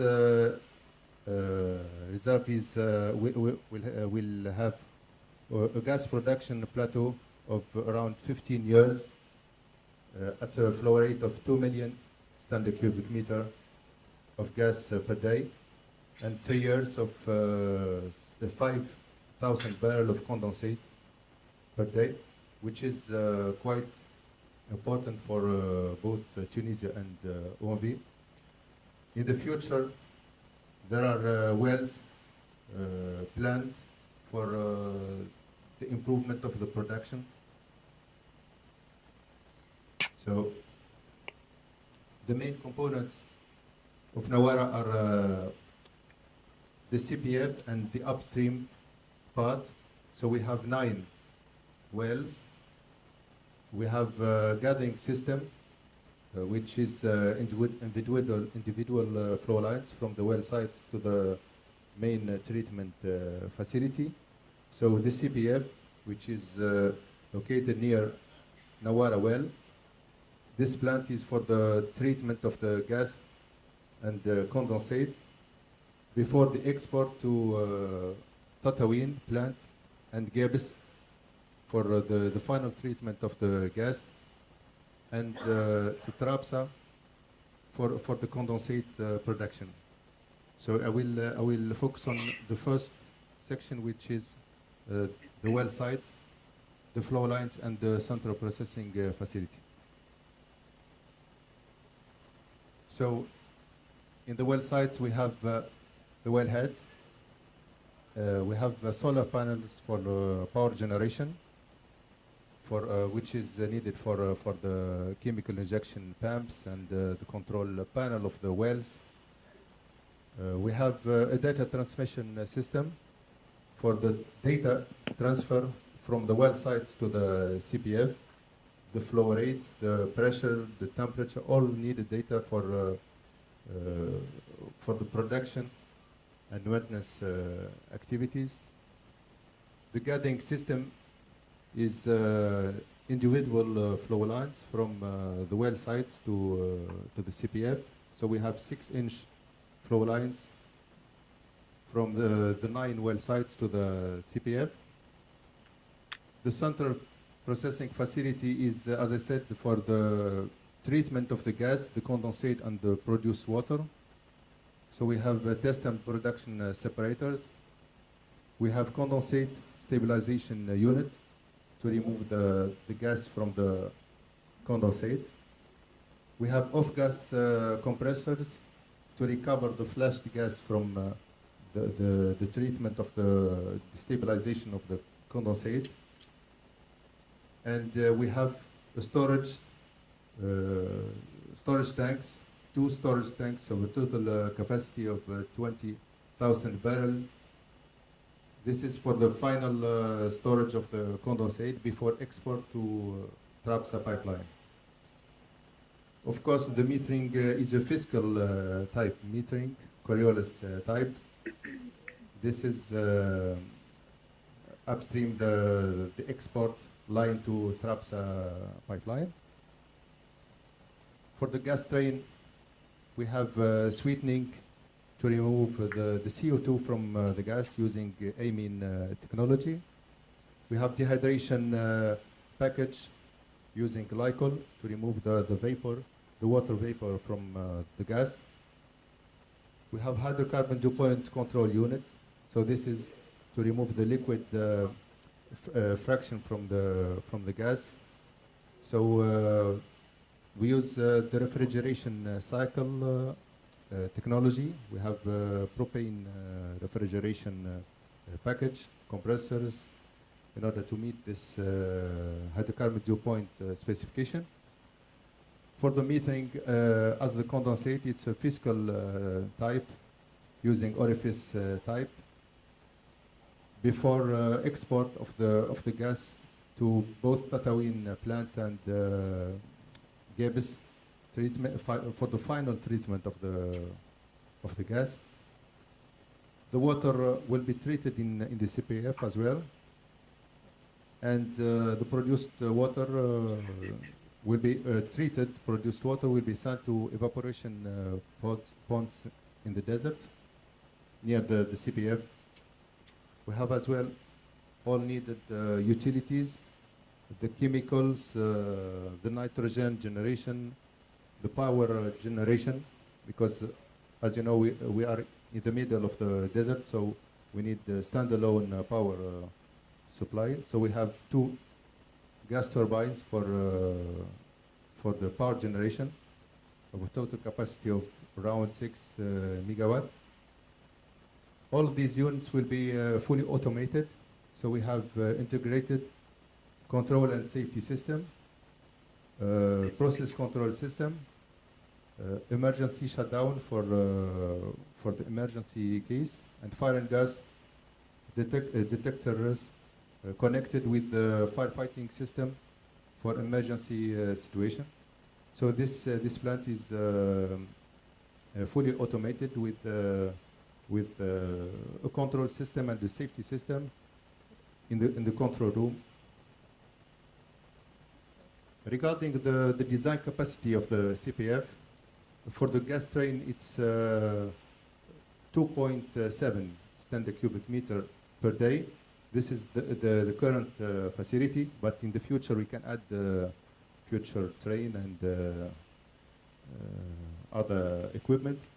And for the condensate, we have a design capacity of 7,000 barrel per day, which is based on the reserves we have now and the sales agreement we have with STEC and with Trapsa. The current situation. So now we are at the completion of the construction phase. So all engineering, procurement and manufacturing phase is completed. So we have all the studies needed, all the equipment are on site. The progress of the construction is around 75%.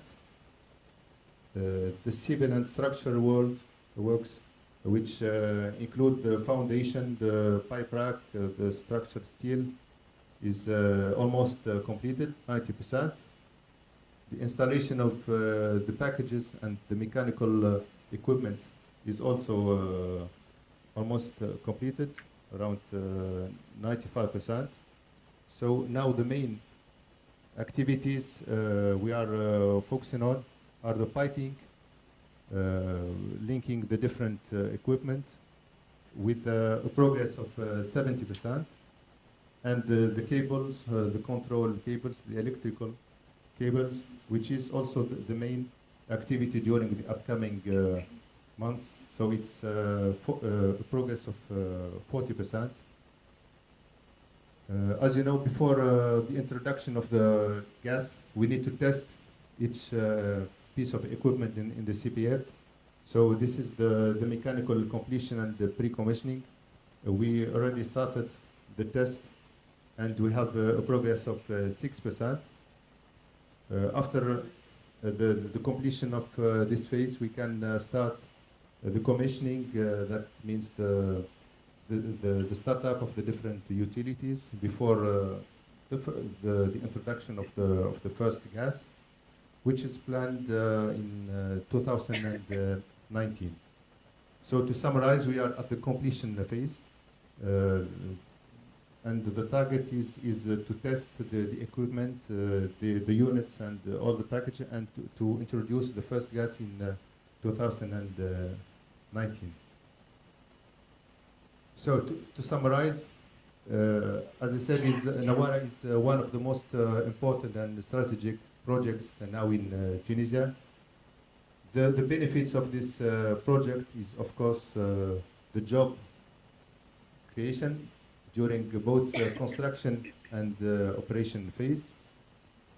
During construction, we can reach 1,000 direct jobs, plus, of course, the indirect jobs, mainly in Tatooine region. During the operation phase, we have around 100 direct jobs for operation and maintenance team, all support jobs like the administration, the security, the catering, etc. Plus, of course, the indirect jobs in the region, mainly in Tatooine. This operation phase is planned to last 25 years.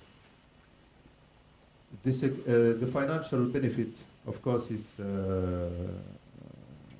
it's the second benefit of Nawara for both Tunisia, represented by ETAP, and our partner OMV.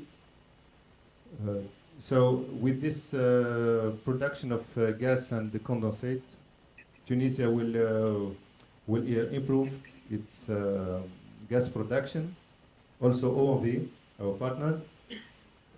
This gas production, it represents around 15% of the total national gas consumption, which is, as you can see, quite important. Finally, we have the pipeline from the CPF to Gibbs, which is future infrastructure for all the concessions of gas in south of Tunisia. It's a 24-inch pipeline with a capacity of 10 million standard cubic meter per day, so it can export not only Nawara but also the future development project in south of Tunisia. So here we can see some photos on site. This is, for example, Khulud wellhead. You can see it's in the middle of the desert, so we can see the sand dunes. This is one of the well sites. So we have 100% photovoltaic panels for power generation. This is for the 9 well sites. This is the central processing facility. So you can see for example, this tank is for methanol, and we can see the pumps and all the utilities. We have a corrosion inhibitor, we have demulsifier, all the needed chemicals. This is the process train with the hydrocarbon dew point unit. Here we can see the propane compressors for the refrigeration unit. This is also the CPF as it is now in the current situation. So we have the hot oil. This is the furnace for the hot oil needed for the processing of the gas and condensate.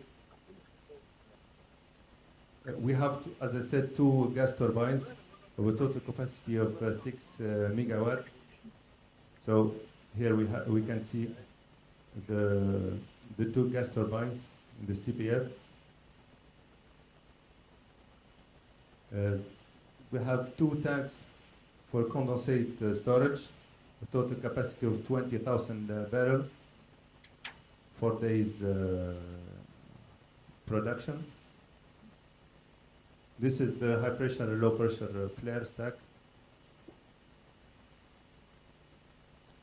So before moving to the downstream part of the project, which is the export pipeline and the gas treatment plant in Gibbs, thank you for your attendance, and if you have any questions or clarifications, you're welcome.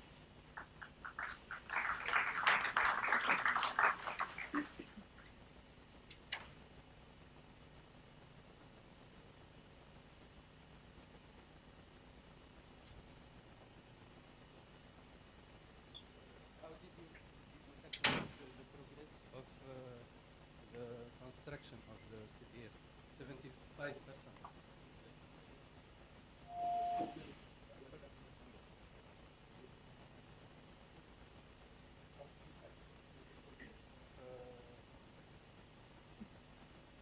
Of the construction, 75%.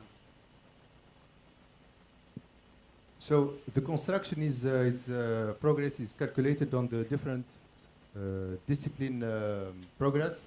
For example, here, yes, so 75%, it is the total of the civil and structural work, which is 90%. Of course, we have the weight of each discipline. We have the mechanical installation progress, 90%, the piping installation, and the control, instrumentation, and electrical progress. So we have Weight of each item. we have a work breakdown structure, and based on the man hour of each activity, we have the total progress of construction activity.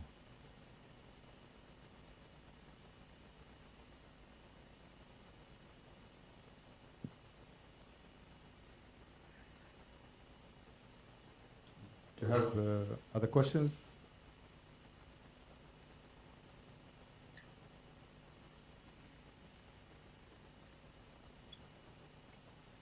So, my name is Bilal Naifa. First of all, thank you for the detailed presentation. My question is, when do you expect to start the project? When do you expect to start producing gas and gas treatment, etc.? So, as I said, the commissioning and startup is planned in 2019. So now we are at the completion phase. So before the introduction of first gas, we need to test and check all the equipment, all the cables, each part of the project facility. So of course here, it depends on many factors, like the social stability, like the performance of the subcontractors. But the plan is to commission, to test, and the startup in 2019. Yeah, I mean, so it will be in the first quarter, second, third, or fourth quarter? Now it is planned in, I think it's in middle of 2019. But as I said, this is depending on many factors, like the stability of the region, the performance of the subcontractors. Of course, we have sometimes some surprises or some, but this is the plan now, mid of 2019. Okay.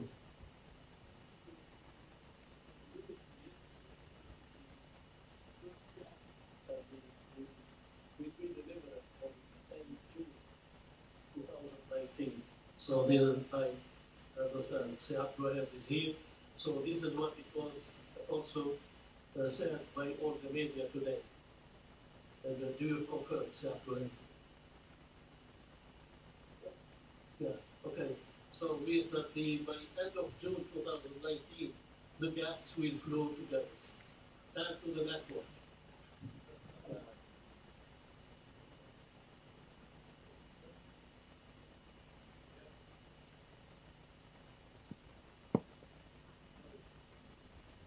Maybe I can add some clarification which may answer certain concerns. So the total progress of Nawara project is exceeding now 90%. We are at 91, 92. This if we consider three components of the project. But if we consider only the CPF, yes, the construction till end of September we are at 77, 78. I can come back to the question of colleague Sharon about how we estimate the rate. So there is the baseline and there is the rate of each activity and there is a planner who follow up the activity. So it is monthly done how we calculate the progress and whether it is 70 or 90 or whatever. For the delivery of Nawara, normally now the latest schedule it is, the latest updated schedule.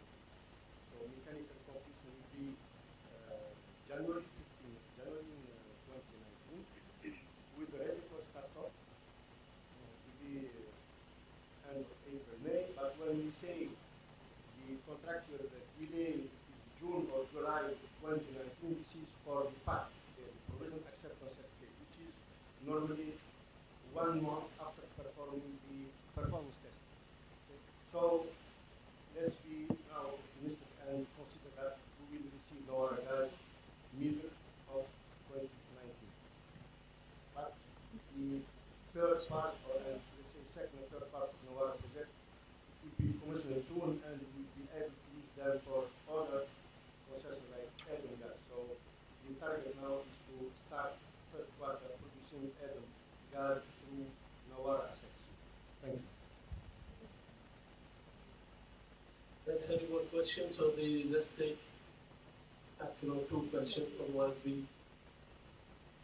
are a little bit late.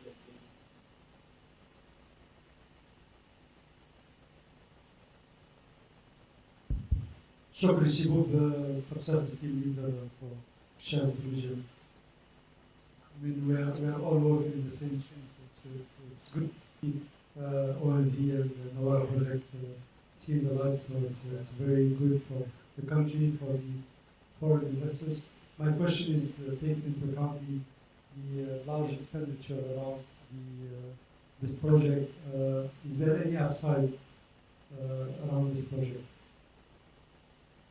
I mean, what you have showed is probably your base case scenario. What's the upside of this project?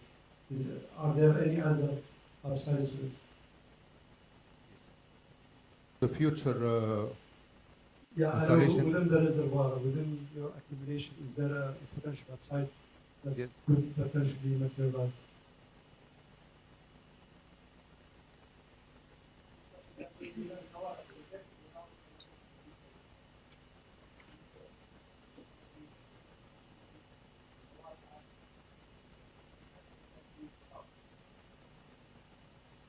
So this project is So maybe we should be able to just make some precision. So your question is about upside. So this is the potential of the region, yeah? So this means that now we are developing a cactus reservoir. So most of the structure were drilled by single well, and the most important upside is as you know, is the population there.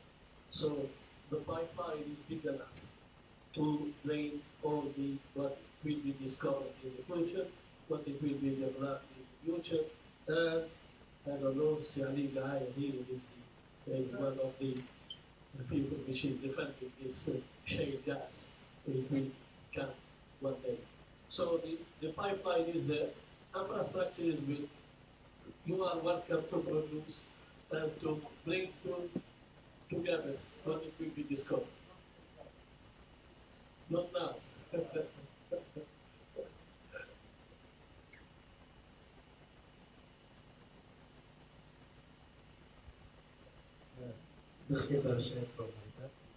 just want to clarify one point. We expect to produce 5,000 barrels of condensate. Yes. And the storage capacity is only 20,000 barrels. You think it's enough for such a project? It's based on 4 days production, which is a peak.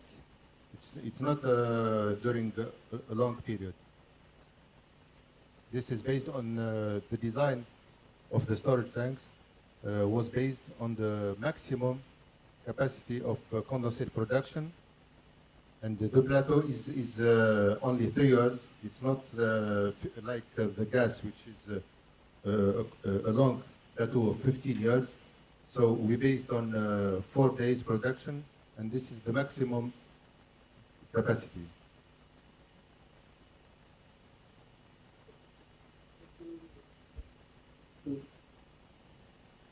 Last one. As for the level of pressure in the transmission of the pipe.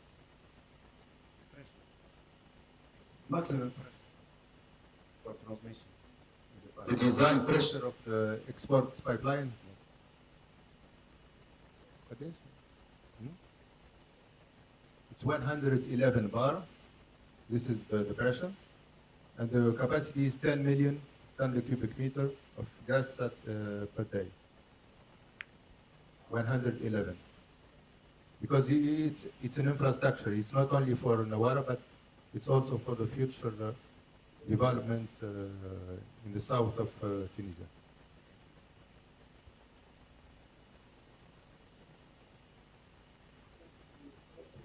I want to thank you for your valuable presentation.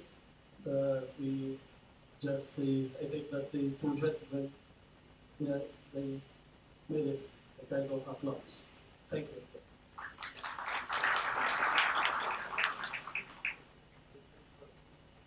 Well,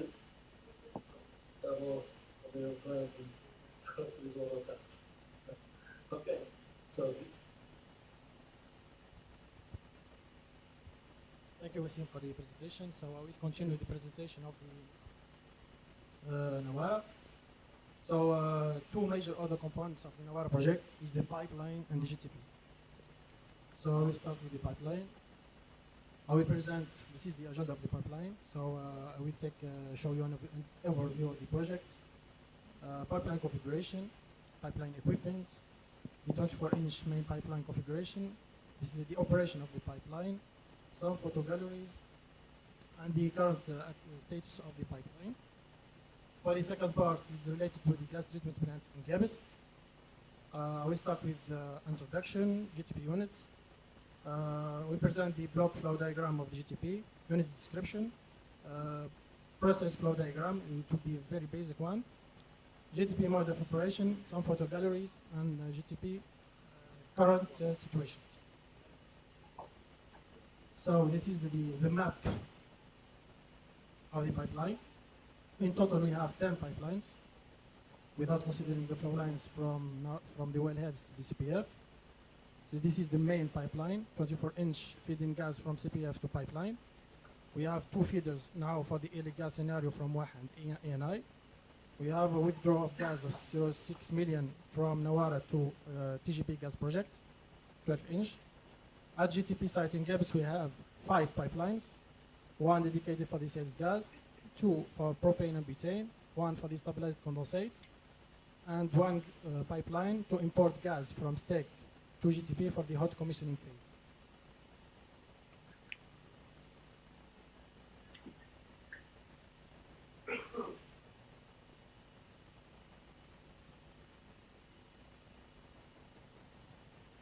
Okay, I will skip this. This is not very important. Okay, so for the equipment of the pipelines, we have, as I said, 5 pipelines in GTP. 10 pipelines. 1 main gas from CPF. We have 2. Sorry, this is from. This is the stabilized condensate from CPF to TRAPSA, main pipeline, intermediate pig receiver and lasher. At GTP, we have propane, butane, condensate, and buyback gas. We have pig traps, pig lasher and receivers. We have mobile flares for depressurization. We have hips. We have electrical heater. I will show you later on why you are using the hips and the electrical heater. Metering skid for the sales guys, propane, butane, and stabilized condensate. This is the 24-inch pipeline. So the gas 24-inch pipeline, yes, we have 12 LAN valve stations used during leakage. Each one is have an SDV for major decays. So normally the gas is fed from CPF, flowing this path, bypassing the intermediate pig receiver and lasher, going to GTP, to slack catcher of the GTP. At each valve station we have a connection for mobile flare and a connection for future connection just in case one connection want to feed the gas into Nawara pipeline. So now I will talk about some data operation system. So the 24-inch pipeline conveys natural gas in gas condition phase. Each concession is responsible for supplying the requirement nominal flow. The delivery pressure at GTP inlet shall be 35 bar. Each pipeline segment can be pressurized through the mobile flare, as I said before. There is a 12-inch Tatawin gas pipeline connected between LVS 7 and 8 for Nawara, for the Tatawin gas project. For the condensate at CPF, so pipeline conveys condensate at liquid condition. Delivery pressure depends on the back pressure, of course, at TRAPSA site. The pipeline is equipped with peak launcher and receiver. For a GTP site, we have sales gas pipeline. The pressure is floating normally between 16 and 75 bar. The physical metering is present at stack. It is an orifice technology. HIPS package is located downstream of the physical meter to protect the stack pipeline from overpressure. For the propane, we have pipeline covers propane in liquid phase. The PCV to regulate the pressure at the setting pressure of the storage. We have peak launcher and receiver, physical meter of course, Coriolis, and HIP system located downstream of the physical meter to protect the SATB storage for overpressure from GTP pumping station. The same thing for the butane, the same configuration. We have 6-inch buyback gas to import gas from stack to GTP for the hot commissioning phase. Pressure is 35 bar. We have here electrical heater just to guarantee the minimum delivered pressure by the GTP conductor, which is minimum 10. The pipeline is not equipped with peak launcher and receiver. We have a flow measurement, but not fiscal. And we have a connection for mobile flare for depressurization. This is the new pipeline for the condensate, stabilized condensate. We have pump to export the condensate, stabilized condensate from GTP to stack LPG plant. There is no peak launcher and receiver. No requirement for depressurization in this case. So coming here for the line valve station. So here are some equipment. I took the example here for the Trapsa. We have passive coulter shelter, photovoltaic, battery charger, batteries, lighting system, earthing, cathode protection. And this is the after 3D model. For the GTP receiving, particularly the same configuration. In this case, we have passive coulter shelter, electrical parts, normal power supply from GTP, UPS from GTP, earthing system. This is after 3D model review. GTP launching, this is the same configuration, passive coulter shelter. This is after modelization. This is SNDP, active shooter. Normal power supply from SNDP, UPS, lighting, earthing. This is after 3D. Here are some photo galleries for the mobile flare package will be used at Oxport and the main pipeline. This is a typical mobile flare. Photovoltaic panel for energy, knockout drum, elevator system, flare riser, connection. Some other photo galleries for this is the LVS 3 or 4, I forgot. This is the one of the LVS during construction, and this is batteries. I will finish by showing the pipeline overall progress figure. So we are at detail design. It is 96 pending. This is basically as-built drawing. Procurement 100%, subcontracting service 100%. Right now we have 90% construction. Commissioning startup 31. The overall is 97.85. I will continue the GTP then if you have questions. So the Nawara GTP gas treatment plant is located in Gabes. The GTP will produce sales gas, propane, butane, stabilized condensate. The design capacity is 2.7 million. We expect to produce 2.45 million standard cubic meter of sales gas. Produce propane, maximum 210 tons. Butane, 120. Pentane is a side product. Stabilized condensate is 220 barrels per day. This is the latest Google map of the GTP. So that we have here the main entrance. We have contractor camp, company camp, operation camp, storage area, and this is the gas treatment plant. So GTP consists of the following cures area. We have big traps, slack catcher, booster compressor, dehydration and mercury removal unit, LPG recovery unit, separation of the LPG, sales gas compressor, propane and butane storage, condensate storage. This is a block flow diagram. So you have inlet separation. We have booster compressor to push the gas from 35 to 67 bar, dehydration unit, dew pointing unit. These are basically gas. As you saw here, gas is in green, the liquid is in blue. So the produced gas is boosted by sales compressor to stack. This is the overall recycle. After dehydration, after refrigeration through the turbo expander, we produce liquid. It will be fractionated. We will produce at the end propane, butane, and stabilized condensate. So this is more detailed description of the units. You have unit 220, so equipped with a catcher with any free liquid from pipeline and water are separated into hydrocarbon gas. Booster compressor designed to compress the gas up to 65, 67 bar gauge.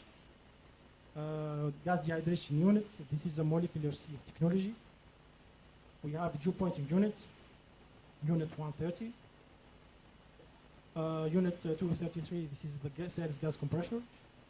216, it is the fractionation unit. This is basically de-ethanizer, depropanizer, and debutanizer, and depentanizer. We have a storage facility for the propane and butane. So for the LPG products, so we have pressurized storage bullets with transfer pumps. The storage is 3 days. The export pump spheric storage tank, one dedicated for the on-spec and one dedicated, sorry? Okay, sorry. Pentane, we have one bullet. Storage capacity 5 days. Utilities, this is a typical utilities in gas plants. Heat medium, fuel gas, flare system utility, open drain, closed drain, diesel, air system, nitrogen, power generation, emergency power generation. This is a very simplistic process flow diagram. This is a pig receivers, a catcher, booster compressor, dehydration unit, cold box, absorber and dethanizer recycle mode to produce the sales gas, depropanizer, debutanizer, depentanizer, 5 storage for the propane,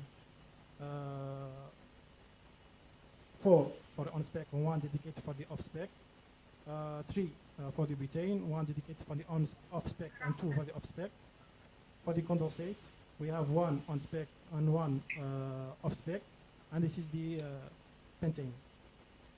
The GTP operation, we have 2 modes. We have the turbo expander and the GT mode. The design capacity is 2.7, turn down is 0.6. Some photo galleries, this is the stack catcher. This is booster and sales gas, 2 booster, 2 sales. Molecular sieves. This is the tower, and here switching valves. Dew pointing unit, absorber dethanizer. This is the turbo expander, and this is the lube oil of the turbo expander. Power generation. The propanizer, the butanizer, and the betonizer. Storage bullets. This is 1 year ago. This is last week picture. This is the control room, opening directly to the field. This is the PSV and the blowdown valve platforms, 3rd level of the GTP. And this is the overall picture of the GTP. We'll finish with the current states of the GTP. So the cumulative overall progress is 97.82. Permanent construction is 99%, pre-commissioning 18%, commissioning progress is 66%. This is compared to the October baseline of 2017. Thank you very much.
Thank you very much, sir.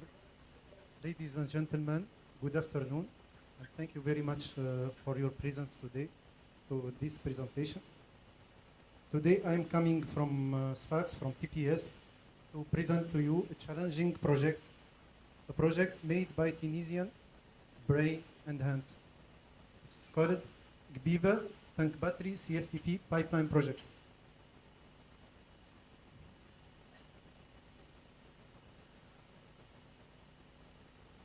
So the agenda of our presentation is the following. We'll start quickly by presentation of TPS, for who don't know TPS. After that, we will talk about the pipeline project. We'll talk about the background of this project. We will give some key informations, the design basis, the scope of the project. We will see together the flow diagram. And after that, we'll talk briefly about the challenges and the opportunities offered by this project. So let's move to our presentation. For who don't know TPS, TPS is Tina Petroleum Services. It's a service company, a joint venture between the Tunisian NOC, National Oil Company, ETAP, and the Austrian oil company, OMV. It started activities in 1992. TPS is located in Sfax region, to the south. TPS is operating 5 small oil fields, 4 onshore, which are El Ain, Rimura, Gbiba, and Al Hajr, and 1 offshore, which is Sersina, near Kirkena Island. The average daily production of TPS is about 5,000 barrels of oil, associated to 12,000 barrels of production water, and 1.6 million standard cubic feet of gas. This is briefly TPS. TPS is operating in the midtown of Sfax. Sfax is the second biggest town in Tunisia. So here you can see the houses, the facilities, and TPS is operating in the midtown of Sfax, in a radius of about 25 kilometers. Here you can see the different sites of TPS, located in the midtown of Sfax.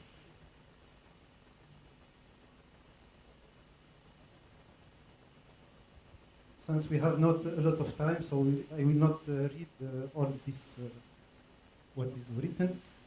And anyway, TPS is activities are located in urban areas in Sfax downtime, which causes huge challenges to operate.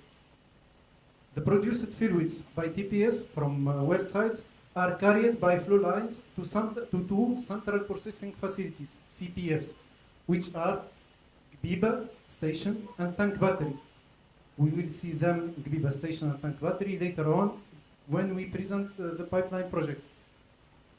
All these produced fluid are separated into elementary phases, which are gas, oil, and water at the Gbiba station and tank battery.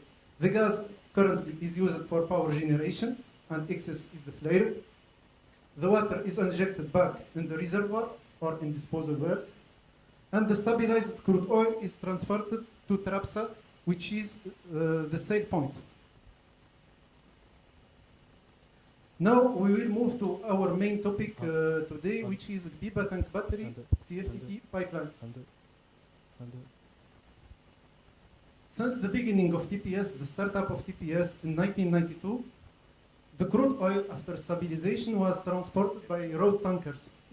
So you can imagine road tankers are crossing the main roads of Sfax full of crude oil to transport this crude oil to CFTP or to Trapsa.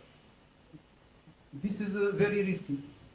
After 2012, 2011 especially, after 2011, after revolution, mainly social events and safety reasons led to the decision to avoid trucking and build a permanent infrastructure for oil transportation. The main factors who led to this decision are continuous increase of road tankers fees, especially after this revolution, and degradation of service quality, limited flexibility due to limitation of transportation companies, means unavailability of tracking services due to social problems, sit-ins, all this stuff, and especially we have high risks and safety issues associated to road tankers, like road incidents, overturns, fires, explosion, etc. All these factors led to take the decision to build a pipeline to stop trucking of crude oil from TPS CPF. So in 2013, TPS and its shareholders, ETAP and OMV, took the decision to invest into a crude oil pipeline connecting TPS Biba station and tank battery site to CFTP CPF. CFTP is company from Port Tunisian Petrol. This company owns an old pipeline which is connecting CFTP CPF to Trapsa. The project, I mean the pipeline project of TPS, was awarded to a consortium of 2 Tunisian contractors in September 2015. And the contractual duration was initially 10 months. So this project was initially planned to be completed after 10 months. Here, the main key informations about our project. The project name is Gbiba Tank Battery CFTP Pipeline. The contractors who made the engineering, procurement, construction, installation of this project are IEC and PGS. Both of them are from Tunisia. The engineering subcontractor is Alpha Engineering, the Tunisian engineering company also. The review, approval, and supervision of all the work was done by TPS and its shareholders, ETAP and OMV, of course. The contract signature was in September 1st, 2015. The contractual duration was initially 10 months. Unfortunately, the project was not completed after 10 months. It was completed after about 2 years, and the put in service date was December 8th, 2017. So now the project is running and the target was reached. Here a map, simple map, showing the road, the pipeline road. As I told you before, here is the midtown of Sfax. You can imagine here there is plenty of houses, plenty of infrastructures, of roads, and the pipeline came from Gbiba station, is laid down from Gbiba station, crossing a lot of roads, one highway, main roads also. It's coming from Gbiba station for a distance of 13 kilometers to Tank Battery, and after that from Tank Battery to CFTP. And at CFTP we are connecting to an old pipeline going to the Trapsa at Las Khira town. So this is our new project shown in yellow. The total length of this pipeline is about 35 kilometers. We will see now the design basis of this pipeline. So this pipeline was designed for a flow rate of 15,000 barrels per day, which is approximately 100 cubic meter per hour of oil. The design pressure is 80 bars. It was hydro-tested to 100 bars. The pipeline diameter and length, the pipeline diameter is 8 inch, and the length is 35 kilometers. The material is carbon steel EPI 5RX42, 8 millimeters, schedule 40.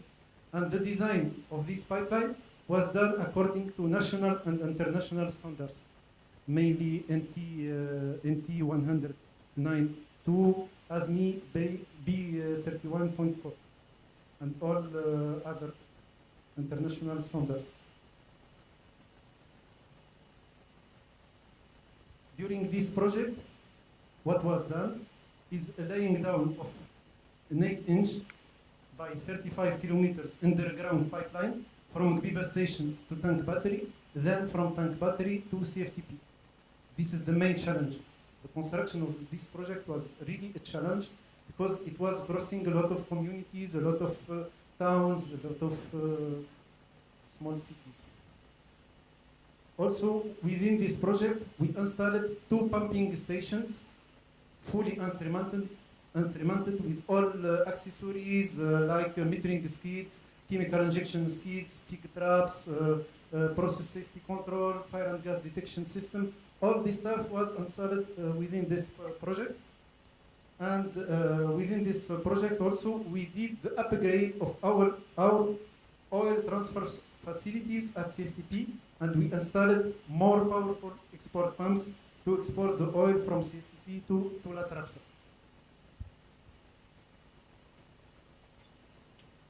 Here, simple, very simple and basic flow diagram of the pipeline. I think this is the main important slide. Within this project, we built the new pumping station with facilities at the Gbiba station. We laid down a 13-kilometer pipeline, 8-inch pipeline from Gbiba station to tank battery to transport the crude oil from Gbiba station to tank battery. After that, we built also a pumping station at tank battery. The oil from Gbiba is mixed with the oil from tank battery and pumped to CFTP, the delivery point, through 22 kilometers by 8-inch diameter pipeline. Also within this project, we installed more powerful pumping station at CFTP. So here, generally, what was installed within this pipeline project. Okay, thank you. So here we can see, as I started my presentation, this is a project made by Tunisian brains and hands. All the engineering studies, design review, ASOP, specification, procurement, all this stuff, construction, installation, pre-commissioning, commissioning, startup, and project management was done by Tunisian competencies, by the contractors and by TPS and its shareholders, ETAP and OMB. The new pipeline, also second challenge done during this project, the new pipeline crossed highly populated area in Sfax. You can imagine there is a lot of roads, a lot of cities crossed by this pipeline, and you can imagine the CSR issues we encountered during the construction phase. It is clear we did some delay to deliver this project, but these 2 years to deliver the project was hard work. We did a lot of work to deliver the project, delay mainly due to CSR issues, but after these 2 years of hard work, we delivered the project and we started the project in December 8, 2017. And like that, we stopped the trucking of crude oil and the crossing the downtown of Sfax with the road tankers. So this project is a challenging project which aims not only to improve the operating condition at TPS, reduce risk and optimize cost, which is normally done by this project, but also it aims to develop national competencies, Tunisian competencies in terms of engineering, construction and project management of similar projects, which give to Tunisia more opportunities to make such projects in the future. The opportunities offered by this project are mainly reduce road transportation incident, almost zero. Flexible, this project also represents a flexible solution for eventual crude oil quantities increase. So if there is any increase due to future drilling or something like that, we have not a problem to transport our production to CFTP and then to Atrap's terminal.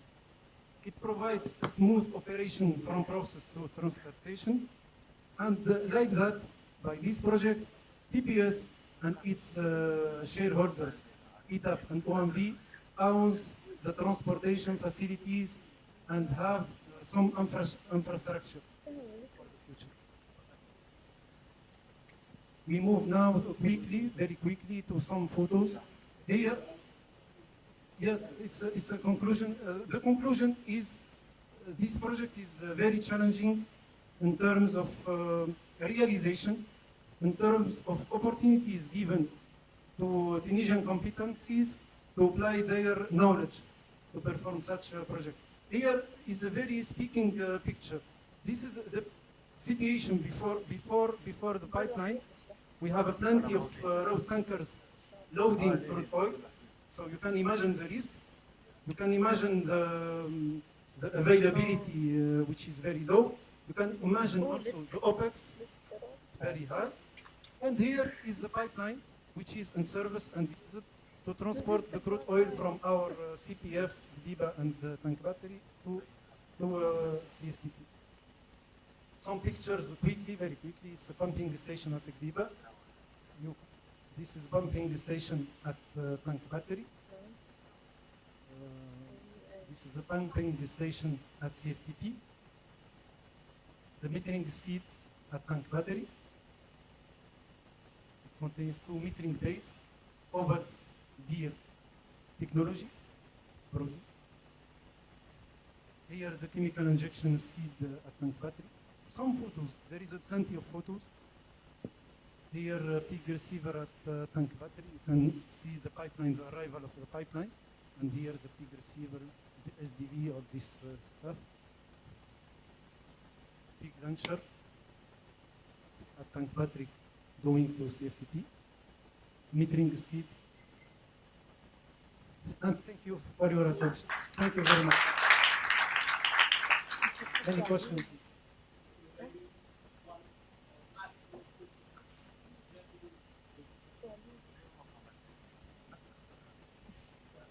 Thank you very much for the presentation.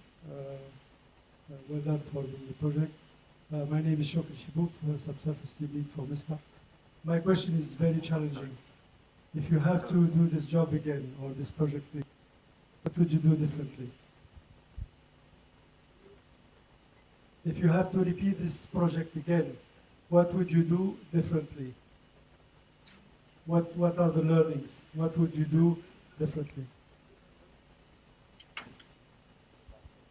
Thank you very much for this good question. It's a very good question. If I have the opportunity to repeat this project, I will select very well the contractors. Yeah. This is the main important point. I will do more before to select good contractors. Maybe don't take the lowest price, but take the best contractor.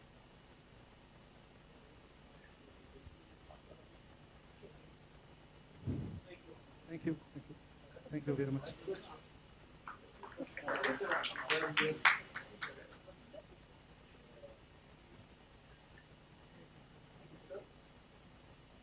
Question for you. I'm Malek Tabet from Phoebus Optics. You mentioned in one of your slides, pipeline is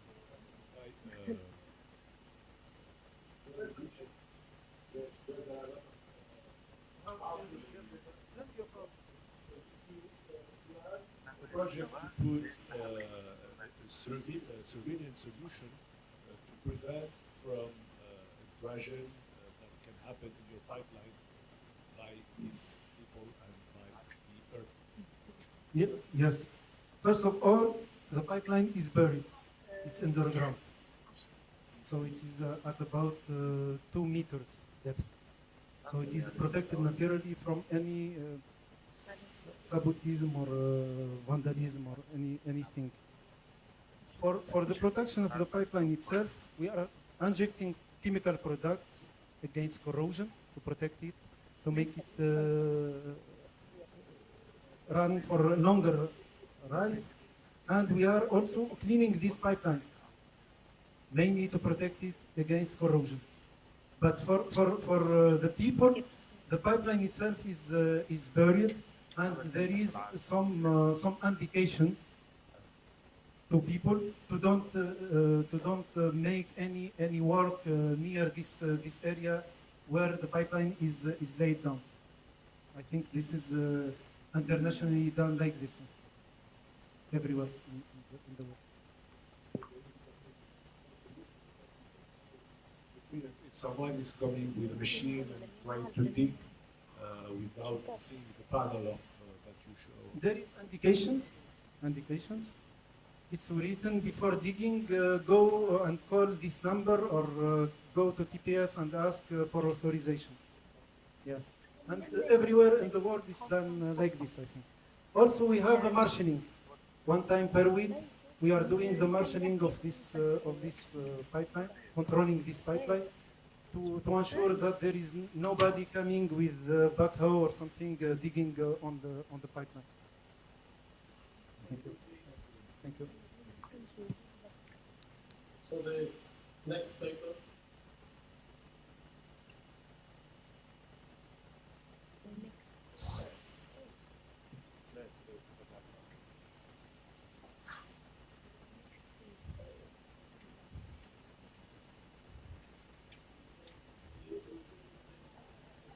We talk about the application of all system to boost production of mature liquid loaded high temperature gas fuel at Shell Tunisia Visca. So this presentation will be done. Yes, okay.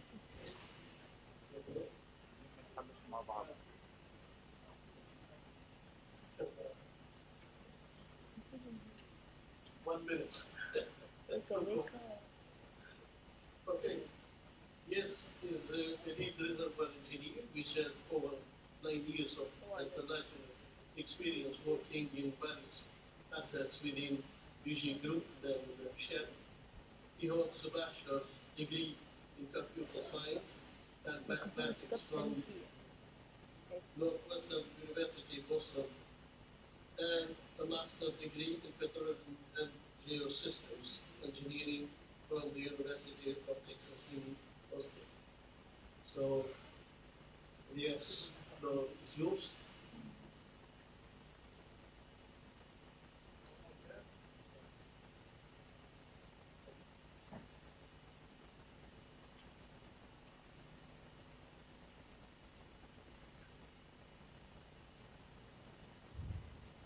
Hi everyone. My name is Elias Yaish and I'm a reservoir engineer with Shell Tunisia Upstream. Thank you very much for coming to my presentation.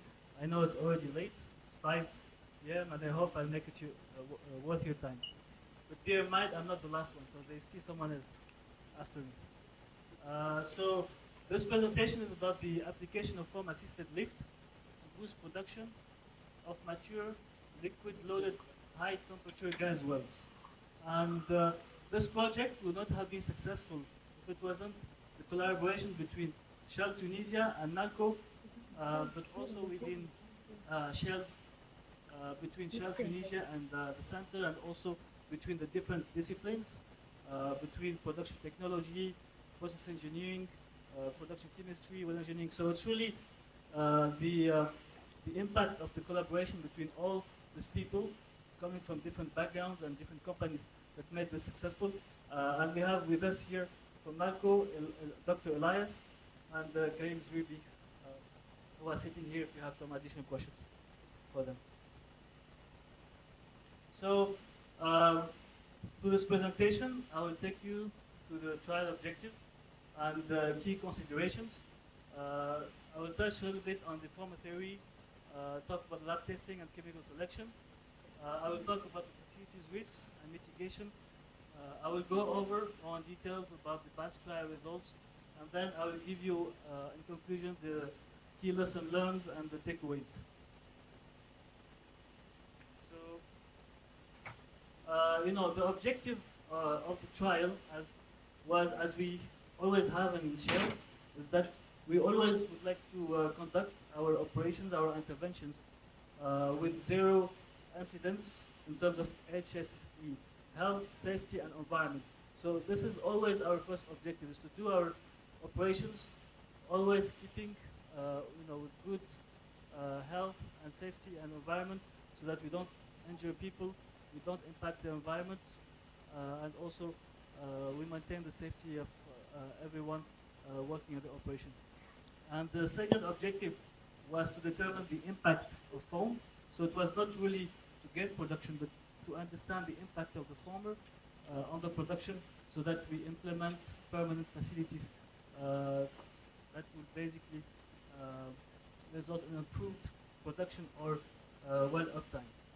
So some of the key considerations when we looked at this project were, some of our wells have been liquid loading for some time, and because they have been looking for liquid loading for some time, that water accumulating in the wells have inundated the reservoirs.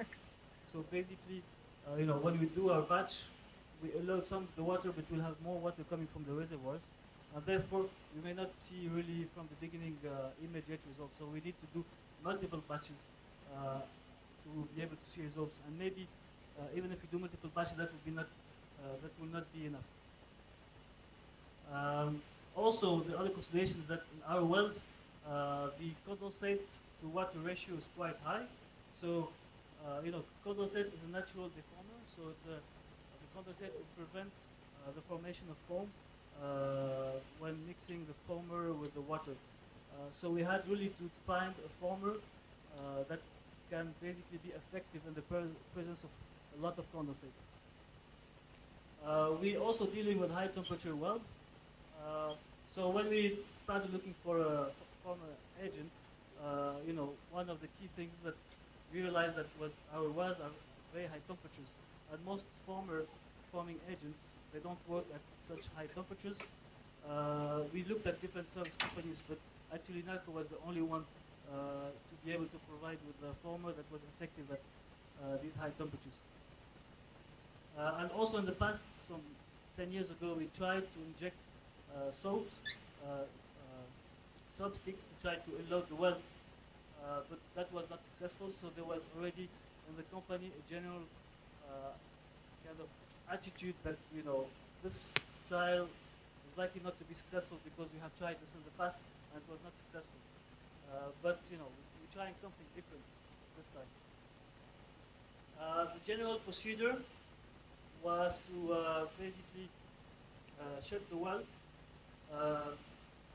pump some former agents from the surface, from the tree cap, and then leave the well shutting for about 18 to 24 hours to allow the former agent to arrive at the bottom of the well, because these wells are quite deep. They are up to 3,000 meters deep, and therefore it takes some time for the former to arrive at the bottom.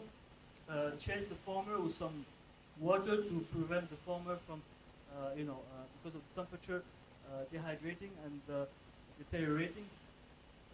And also agitate the well for about 10 minutes and then leave it for about 6 hours for the foam to appear. So just to touch a little bit on theory, so initially when you produce your wells during the initial life of the field, your wells, your gas wells produced naturally, and the velocity of the gas, which is your gas rate divided by your cross-section area, are sufficient for the gas to leave the water. But with time, as your reservoir pressure deplete and the performance of your wells deteriorate, the velocity of the gas is not sufficient to lift the liquid or the water, and therefore, you need to look for artificial lift method. And here, we tried foam injection because in our case it was the most cost-effective method. So to talk a bit on the former, so what does the former do? So the former will reduce the interfacial tension between your gas and your liquid phase, creating of some foam, like with soap, liquid soap. It's basically fancy soap that you use in our well, so it's the same concept. And the foam has lower density, so the mixture of the gas and the liquid has lower density, and because of that, it's easier for the gas to carry the foam to the surface, and therefore carry the mixture of the water, liquid, and the gas. The foam density will be closer to the gas, and therefore will be lighter.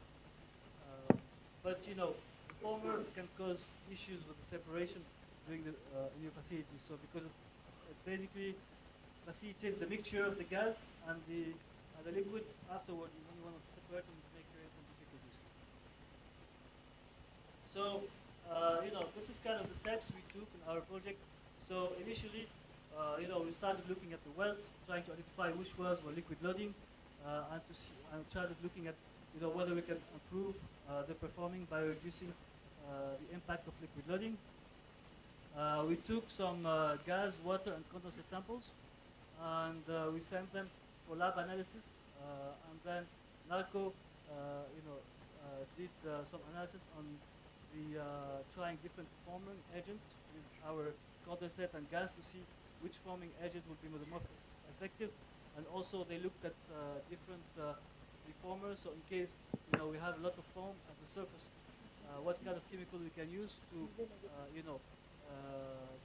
separate the phases again. We also had to look at doing compatibility testing because you don't know how your chemicals, the former chemicals, will interact with the existing chemicals that you inject in your facilities. And also you don't know how it's going to interact with your production fluids. You have to check that the former, when it breaks down, it does not corrode your tubing, it does not accelerate the corrosion of your facilities.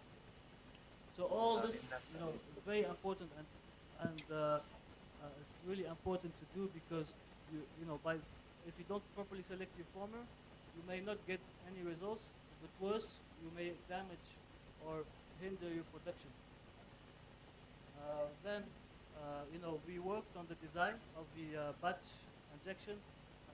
We decided that we did it at least 4 batches per well to be able to see some results.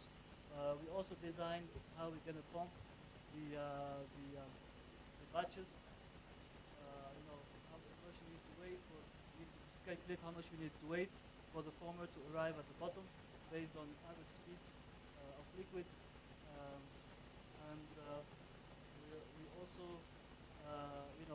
put in place the system to how we're going to monitor the well production to determine what impact the former was having on the production of the wells, but also on the facilities and the quality of the separation between the different phases. So, in addition to that, we needed to look at the risks of the facilities of pumping the formers. And some of the risks that we talked about was the chemical compatibility between your former and your other chemicals. So, which can impact, how your existing chemicals are effective in your facilities. So to do that, we did the lab testing. The other risk was, well, if we generate a lot of foam, how can we determine, whether that foam was impacting the separation of the different products in your separator? And to do that, we developed live monitoring of the pressure drop between inside your separator and your gas outlet line. So if we see an increase in the pressure drop, it means that we're carrying some foam inside your gas phase to your gas line. And we also monitored the liquids at the inlet of the separator and at the outlet of the separator. At the inlet to see whether we're getting some foam, and the outlet to see whether we're impacting the quality of the separation. So this is kind of an overview of the well one performance. So I will be presenting two wells that we did the trial on. So the first well, as you can see here,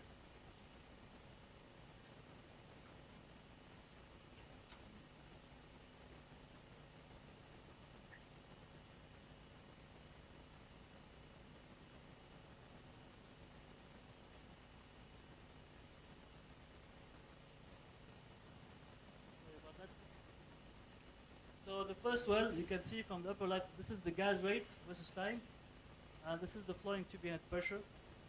This is the condensate gas ratio in blue, and the condensate gas ratio in green, and the water gas ratio in blue. So you can see that this well starting by the end of 2016, severely liquid loading. So the well died actually, and we had to shut in the well for some time for the pressure to build up, and then open the well to flow. And then we started doing what we call intermittent flow. So basically, we let the well flow, and then when it starts dying, we shut it in to enable the pressure to build up. And by doing that, the liquid to be pushed inside the reservoir.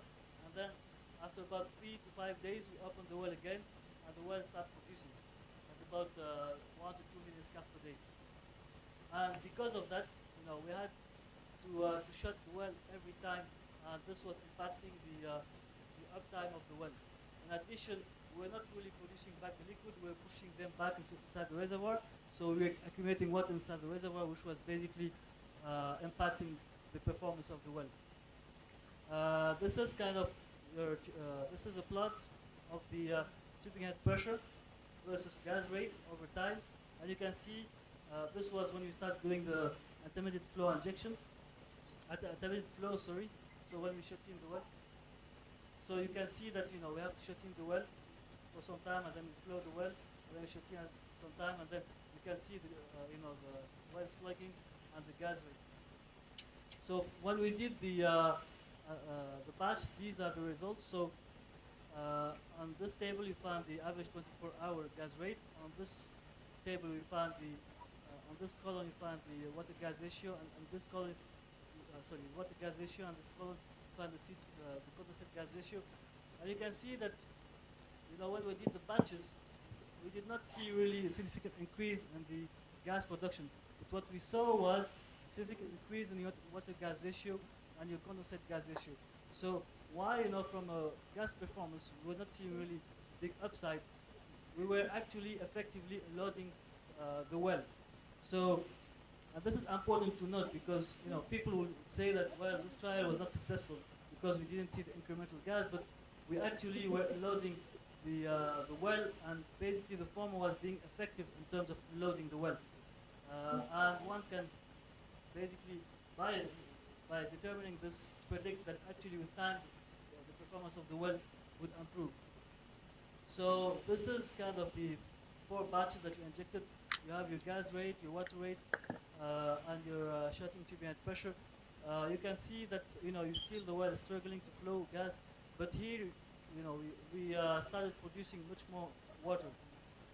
And then following the batch trials, we flowed the well, and actually we found that the uptime of the well had improved by 80%. So we did not require to shut in the well as often to be able to produce it. So this showed that basically the trial was successful, and we were able to increase the uptime of the well from 55% to 80%.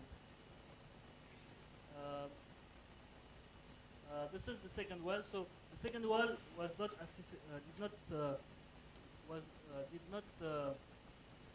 did not have as much liquid loading as well 1, but it still had liquid loading. And you can see here your gas rate, your water production in blue, and then your bottom hole pressure. So as the well produces, it started at 3 million, and then start declining as your liquid column start building up. And then at certain point, the liquid column builds so much that it will be produced to the surface. When it's produced to the surface, you get the big water slug. And basically, by loading that liquid column, your gas rate production get back to 3 million scf per day. So in this case, for this well, again, we see from the production of the well that we have severe, liquid loading, and we wanted to see whether foam injection could improve that. So this was the result from the well batch injection. So in red here you have the baseline, which is before we did the foam injection, and blue and green you see the impact of the batch number 1 and the batch number 2. So we could see that we increased the production by 1 million scaf per day by decreasing the liquid column, and therefore on average we have improved the production of the well by 0.4 million scaf per day, because we need to factor in that the fact that we need to shut in the well to do the foam injection. Here you can see the plot of the bottom of pressure versus time. So we can see that we decrease the operating bottom of pressure, and therefore we decrease the impact of the liquid column. These are some pictures. So this is the water without the impact of former, and this is the water with the impact of the former. So it's basically milky color because you have a lot of gas bubbles inside it. So as a conclusion, the key for the success of the project was the integration between the different companies, the service and operating company, and also between the different disciplines. The proper planning and design. So, really spending a lot of time doing the front-end design, so that you think about all the possibilities and how you can mitigate against the risks of not achieving your goals. The data acquisition and lab testing that we did, and also the fact that you have to have a way of really measuring the impact of the former on your well, so that you're not just looking at the gas rate, but looking at different other parameters to understand how your well is reacting to your former injection. Proper former selection as part of the lab testing, and one of the key lessons learned to take away, I think, from this presentation is that the impact of former is not immediate. So when you do your former injection, you have to think that you're not gonna just inject and see the results. You have to do multiple batches and take some time to see the impact of the former on your production. And it's not necessarily going to improve your gas rate, but it could improve also your uptime, which adds a lot of value as well. It takes some time for the former to reach the bottom of the well, so you need to wait when you inject the former. You need to properly estimate how much time you need to wait. Otherwise, you'll be producing the well before your former has reached the bottom and mixed, and you won't see the result, not because the former is effective, but because the former did not reach the bottom of the well. And also, the most important thing is understand what the well is telling you. It's not just from a gas rate, but you have to understand, your water gas use, your CGR. If you have bottom hole pressure, look at the bottom hole pressure and see how the former is impacting you. Thank you very much. Go ahead. Thank you for the presentation. So my name is Boubacar Hamadi from Schlumberger. I have two questions for you. The first one is, I don't know if you have tried to create any phase envelope, like to see how much liquid loading you have in the well. Like before you go for foam injection, did you do any studies related to the evaluation of the well, the calibration of the well, and see the PVT, the phase envelope, and the line of the liquid loading, etc. That's the first one. The second question is, before going for foam injection, did you try to do some analysis related to, let's say, for example, if the bottom hole foam pressure is increasing, did you try to do some analysis on reducing tubing size, for example, or maybe increasing the wellhead pressure and so on? Thank you.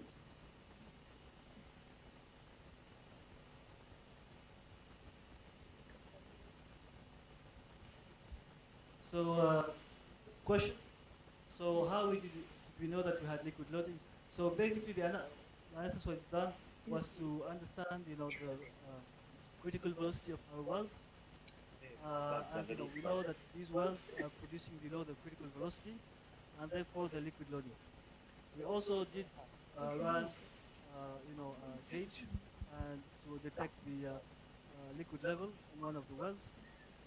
So we ran a downhole gauge and we took a gradient survey, and based on the gradient survey to detect the liquid level, and also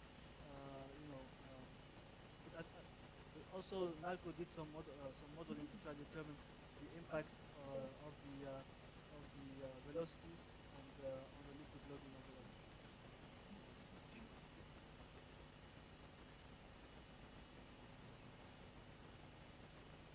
So, yeah. So the PVT, regarding to the PVT to the phase envelope, I'm not sure we really looked at that, and I'm not sure that's something that really applies in what we've done, because we're not really changing the PVT of the fluids. We're just reducing the interfacial tension between the gas phase and the water phase and the condensate, so that this fluid mix better. Hello. So we are far behind the schedule. Thank you again. Yeah. Thank you. Thank you for your understanding. Okay. Thank you. Thank you.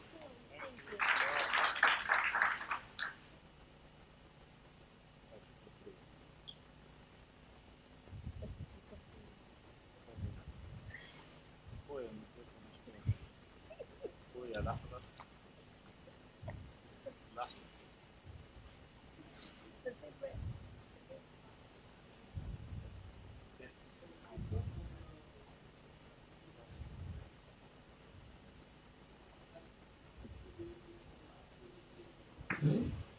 Okay.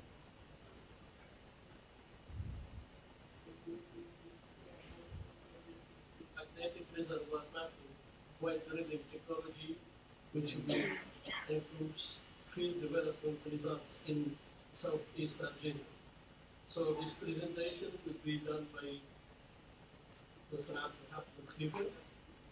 Abdelhab is a bachelor, is a borehole geologist and well placement engineer, graduated from Bourbonnais University, Faculty of Hydrocarbon and Chemistry in 2010 as a petroleum geologist.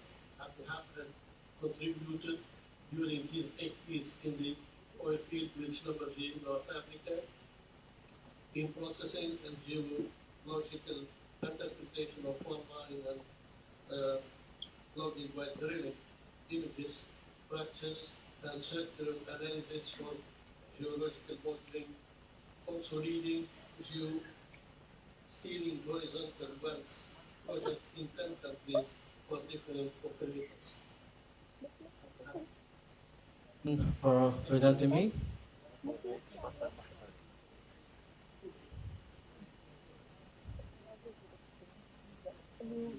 Stop.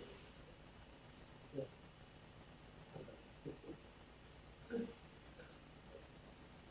I would like to thank the audience to bear with us late this time, and thank you for attending my presentation. I'll be talking about the reservoir mapping while drilling technology using the ultra-deep electromagnetic directional measurement to drill horizontal wells and that contribute in field development projects. You might ask what this link to the production and project development, and I will ensure you that everything will fall at the end into the production. In any project, field development project, we have a plan which composed on 3 phases after the seismic and prospection. The first one consists on the exploration phase, where we drill a couple or few wells, exploration wells. After which, the second phase, which is the appraisal wells, where we try to delineate our field and reserve for reserve estimation. And then the second and the third phase, which is the development phase. where we drill more wells and any, essentially the horizontal wells that will contribute more on the production. Taking the example that of southeast of Algeria, one of the operators, where they start their plan in 2003, they start their first exploration wells, and till 2009, it was mixed between exploration and appraisal wells. And then in 2009, they start their first horizontal well as a try to see the contribution of the horizontal wells into the production and how effective that's compared to the vertical wells. They had a break in 2013 to evaluate what they had, if they had to change their strategy or not to keep the vertical wells. From 2016-17 to 2018, they put a plan to drill up to 30 wells, in between up to 10 horizontal wells. So the strategy from 2016 up to now is to drill more horizontal wells that essentially contribute into the production and increase the production for this field. Historically, and to drill a horizontal well, it might seem to be easy. We just need to put a plan where we need to define 3 targets: the entry point of the reservoir, the landing point inside the reservoir, and the TD point, which determine the length of the horizontal section. This seems to be easy, but the reality is always different depending on the geology that we are drilling in.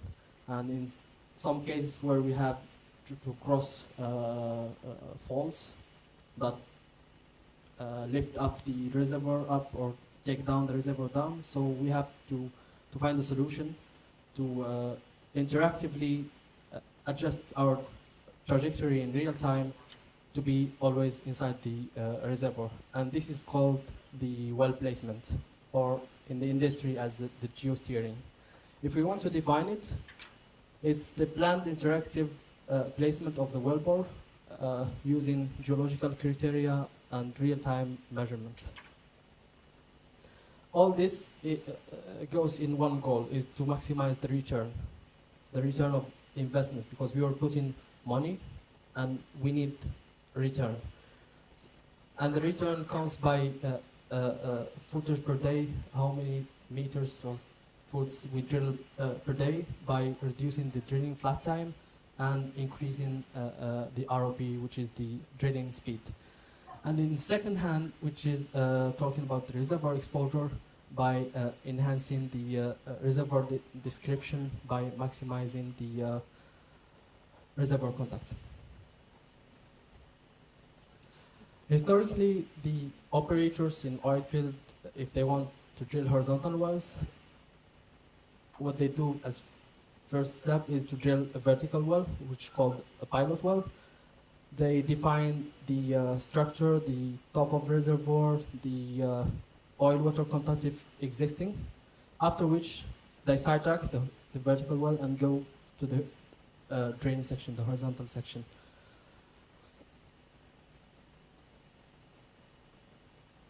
So at the end, we end up with 2 wells with only 1 producer. So what we propose to them is to eliminate the need to drill this pilot well and go straight to the horizontal section, reducing the cost of drilling this pilot well, which sometimes goes up to $1 million or even more, depending on the services that they run into this well. So we go directly to the lateral section using the technology that we provide, the reservoir mapping while drilling technology. You might ask me what this consists, so how we can eliminate the pilot well. Sorry. So imagine we have this overburden, the shale, and then the reservoir, sand, and if you can, if the water plan, if we can say it. So this is our well, this is the bit. So before we enter the reservoir, we can see with this deep electromagnetic signal up to 30 meters, we can confirm the top position, the depth position, and this allows us to adjust our trajectory and for better landing depth. After landing, we will be able to see even the fluid contact, which is the water contact, if it's within the range of detection up to 30 meters. And by this, we adjust our trajectory in real time while drilling to land the well in the target zone of the reservoir. So our solution, to apply our solution, we need to redesign the BHA, the drilling BHA, to drill this and acquire the needed data for us to take the decision. So in one hand, we need the drilling technology, the rotary steerable technology, RSS, that can control the direction of the trajectory in 3 dimensions, and also can enable us to control the trajectory and minimize the vertical section or the kickoff point parameters for the trajectory. And in the second hand, we need the login while drilling tools and technology that enable us to map and acquire the petrophysical data and geological data to take the decisions in real time. So the proposed technology is called the geosphere. It's like one transmitter sub and 2 receivers separated, and we can change the configuration based on what we want to achieve and which depth of investigation we want to map. So we have this here, the transmitter, and then the first receiver will give us a short spacing up to 15 meters depth of investigation. The second receiver, we call it the long spacing depth of investigation, so up to 30 meters of mapping. This tool is a resistivity seeking tool, so it maps any resistivity contrast. So the higher the contrast, the further we can see inside the formation.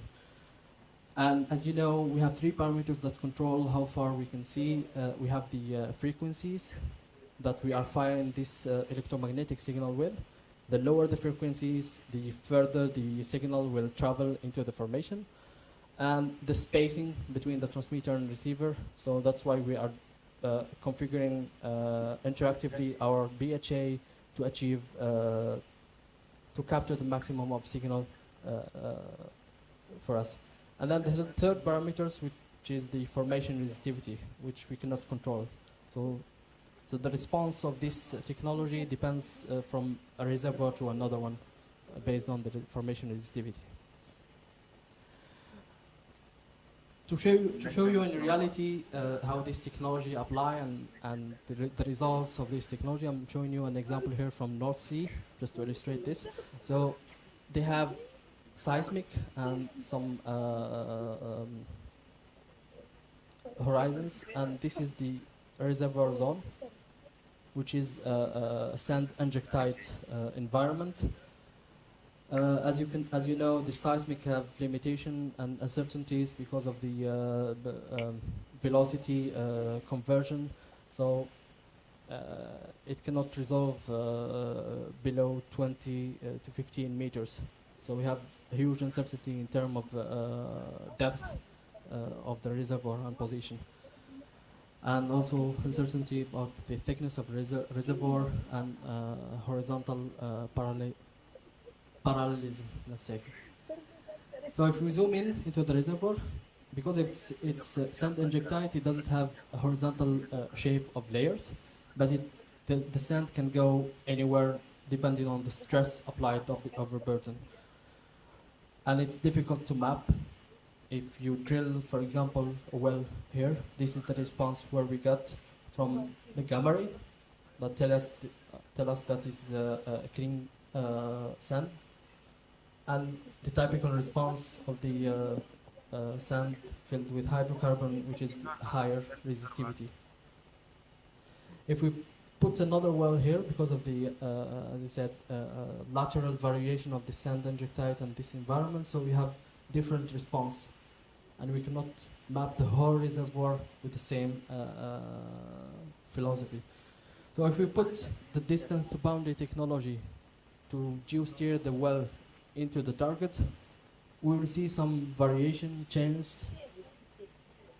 at local scale, at 5 meters up and 5 meters down from the well bore, but it doesn't resolve for the large scale of the reservoir.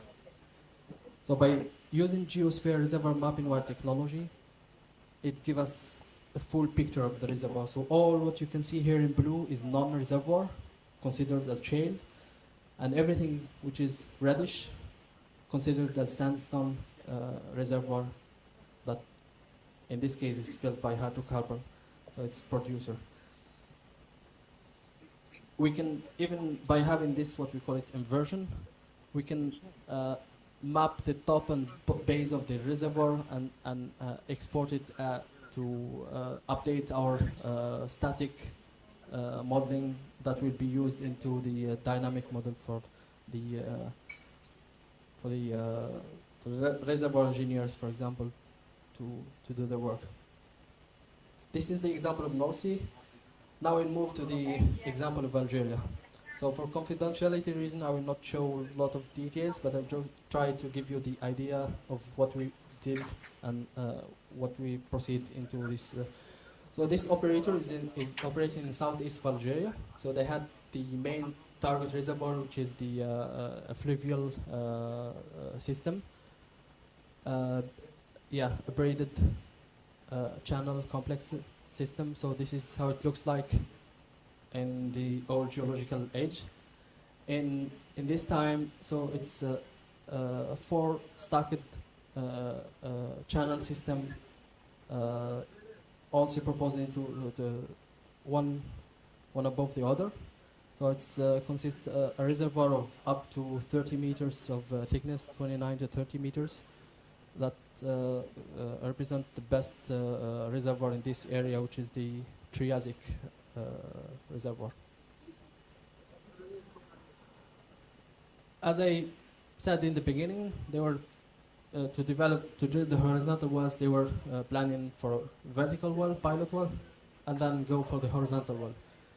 So we proposed to them to use this technology in the first well in 2016 to go straight to the lateral section, landing section, and the results were impressive. So as you can see here, we start seeing some layers above the reservoir, and then we map the reservoir up to 15 meters above before we hit it.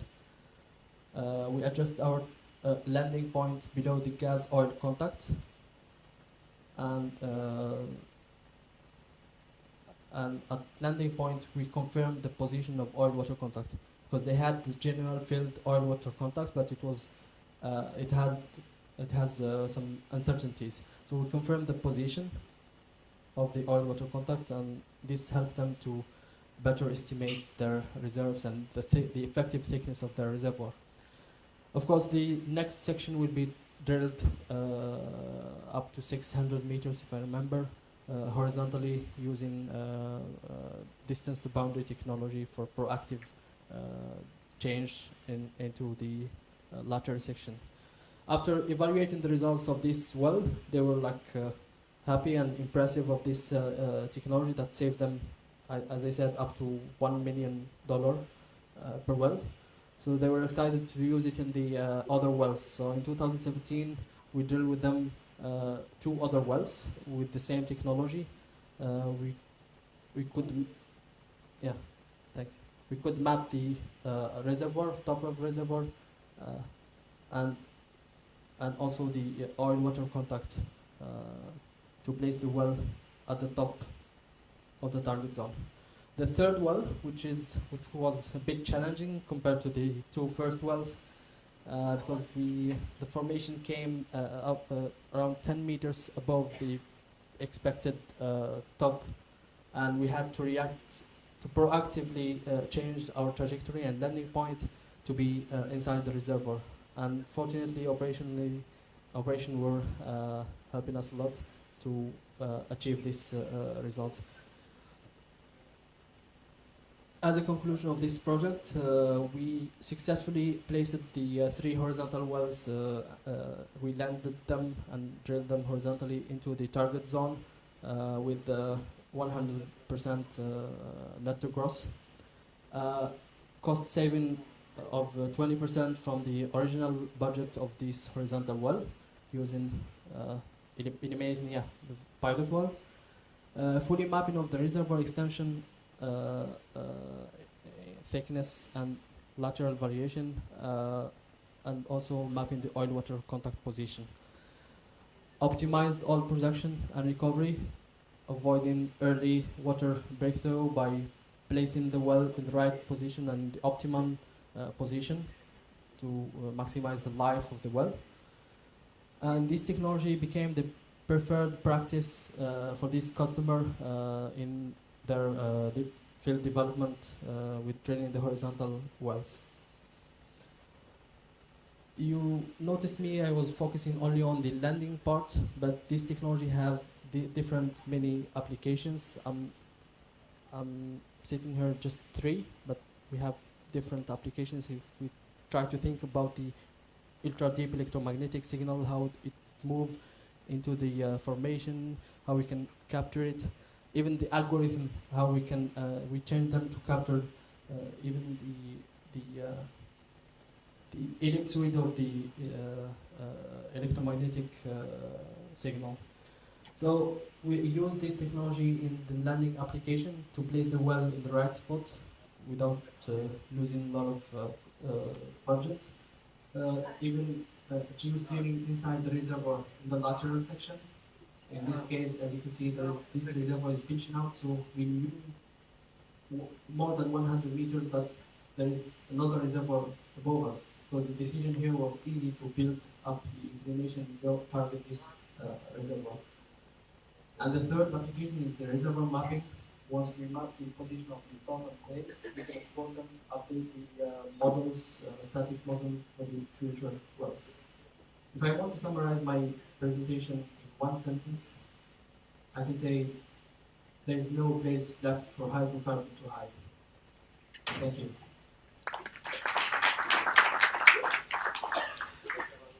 Any question? Or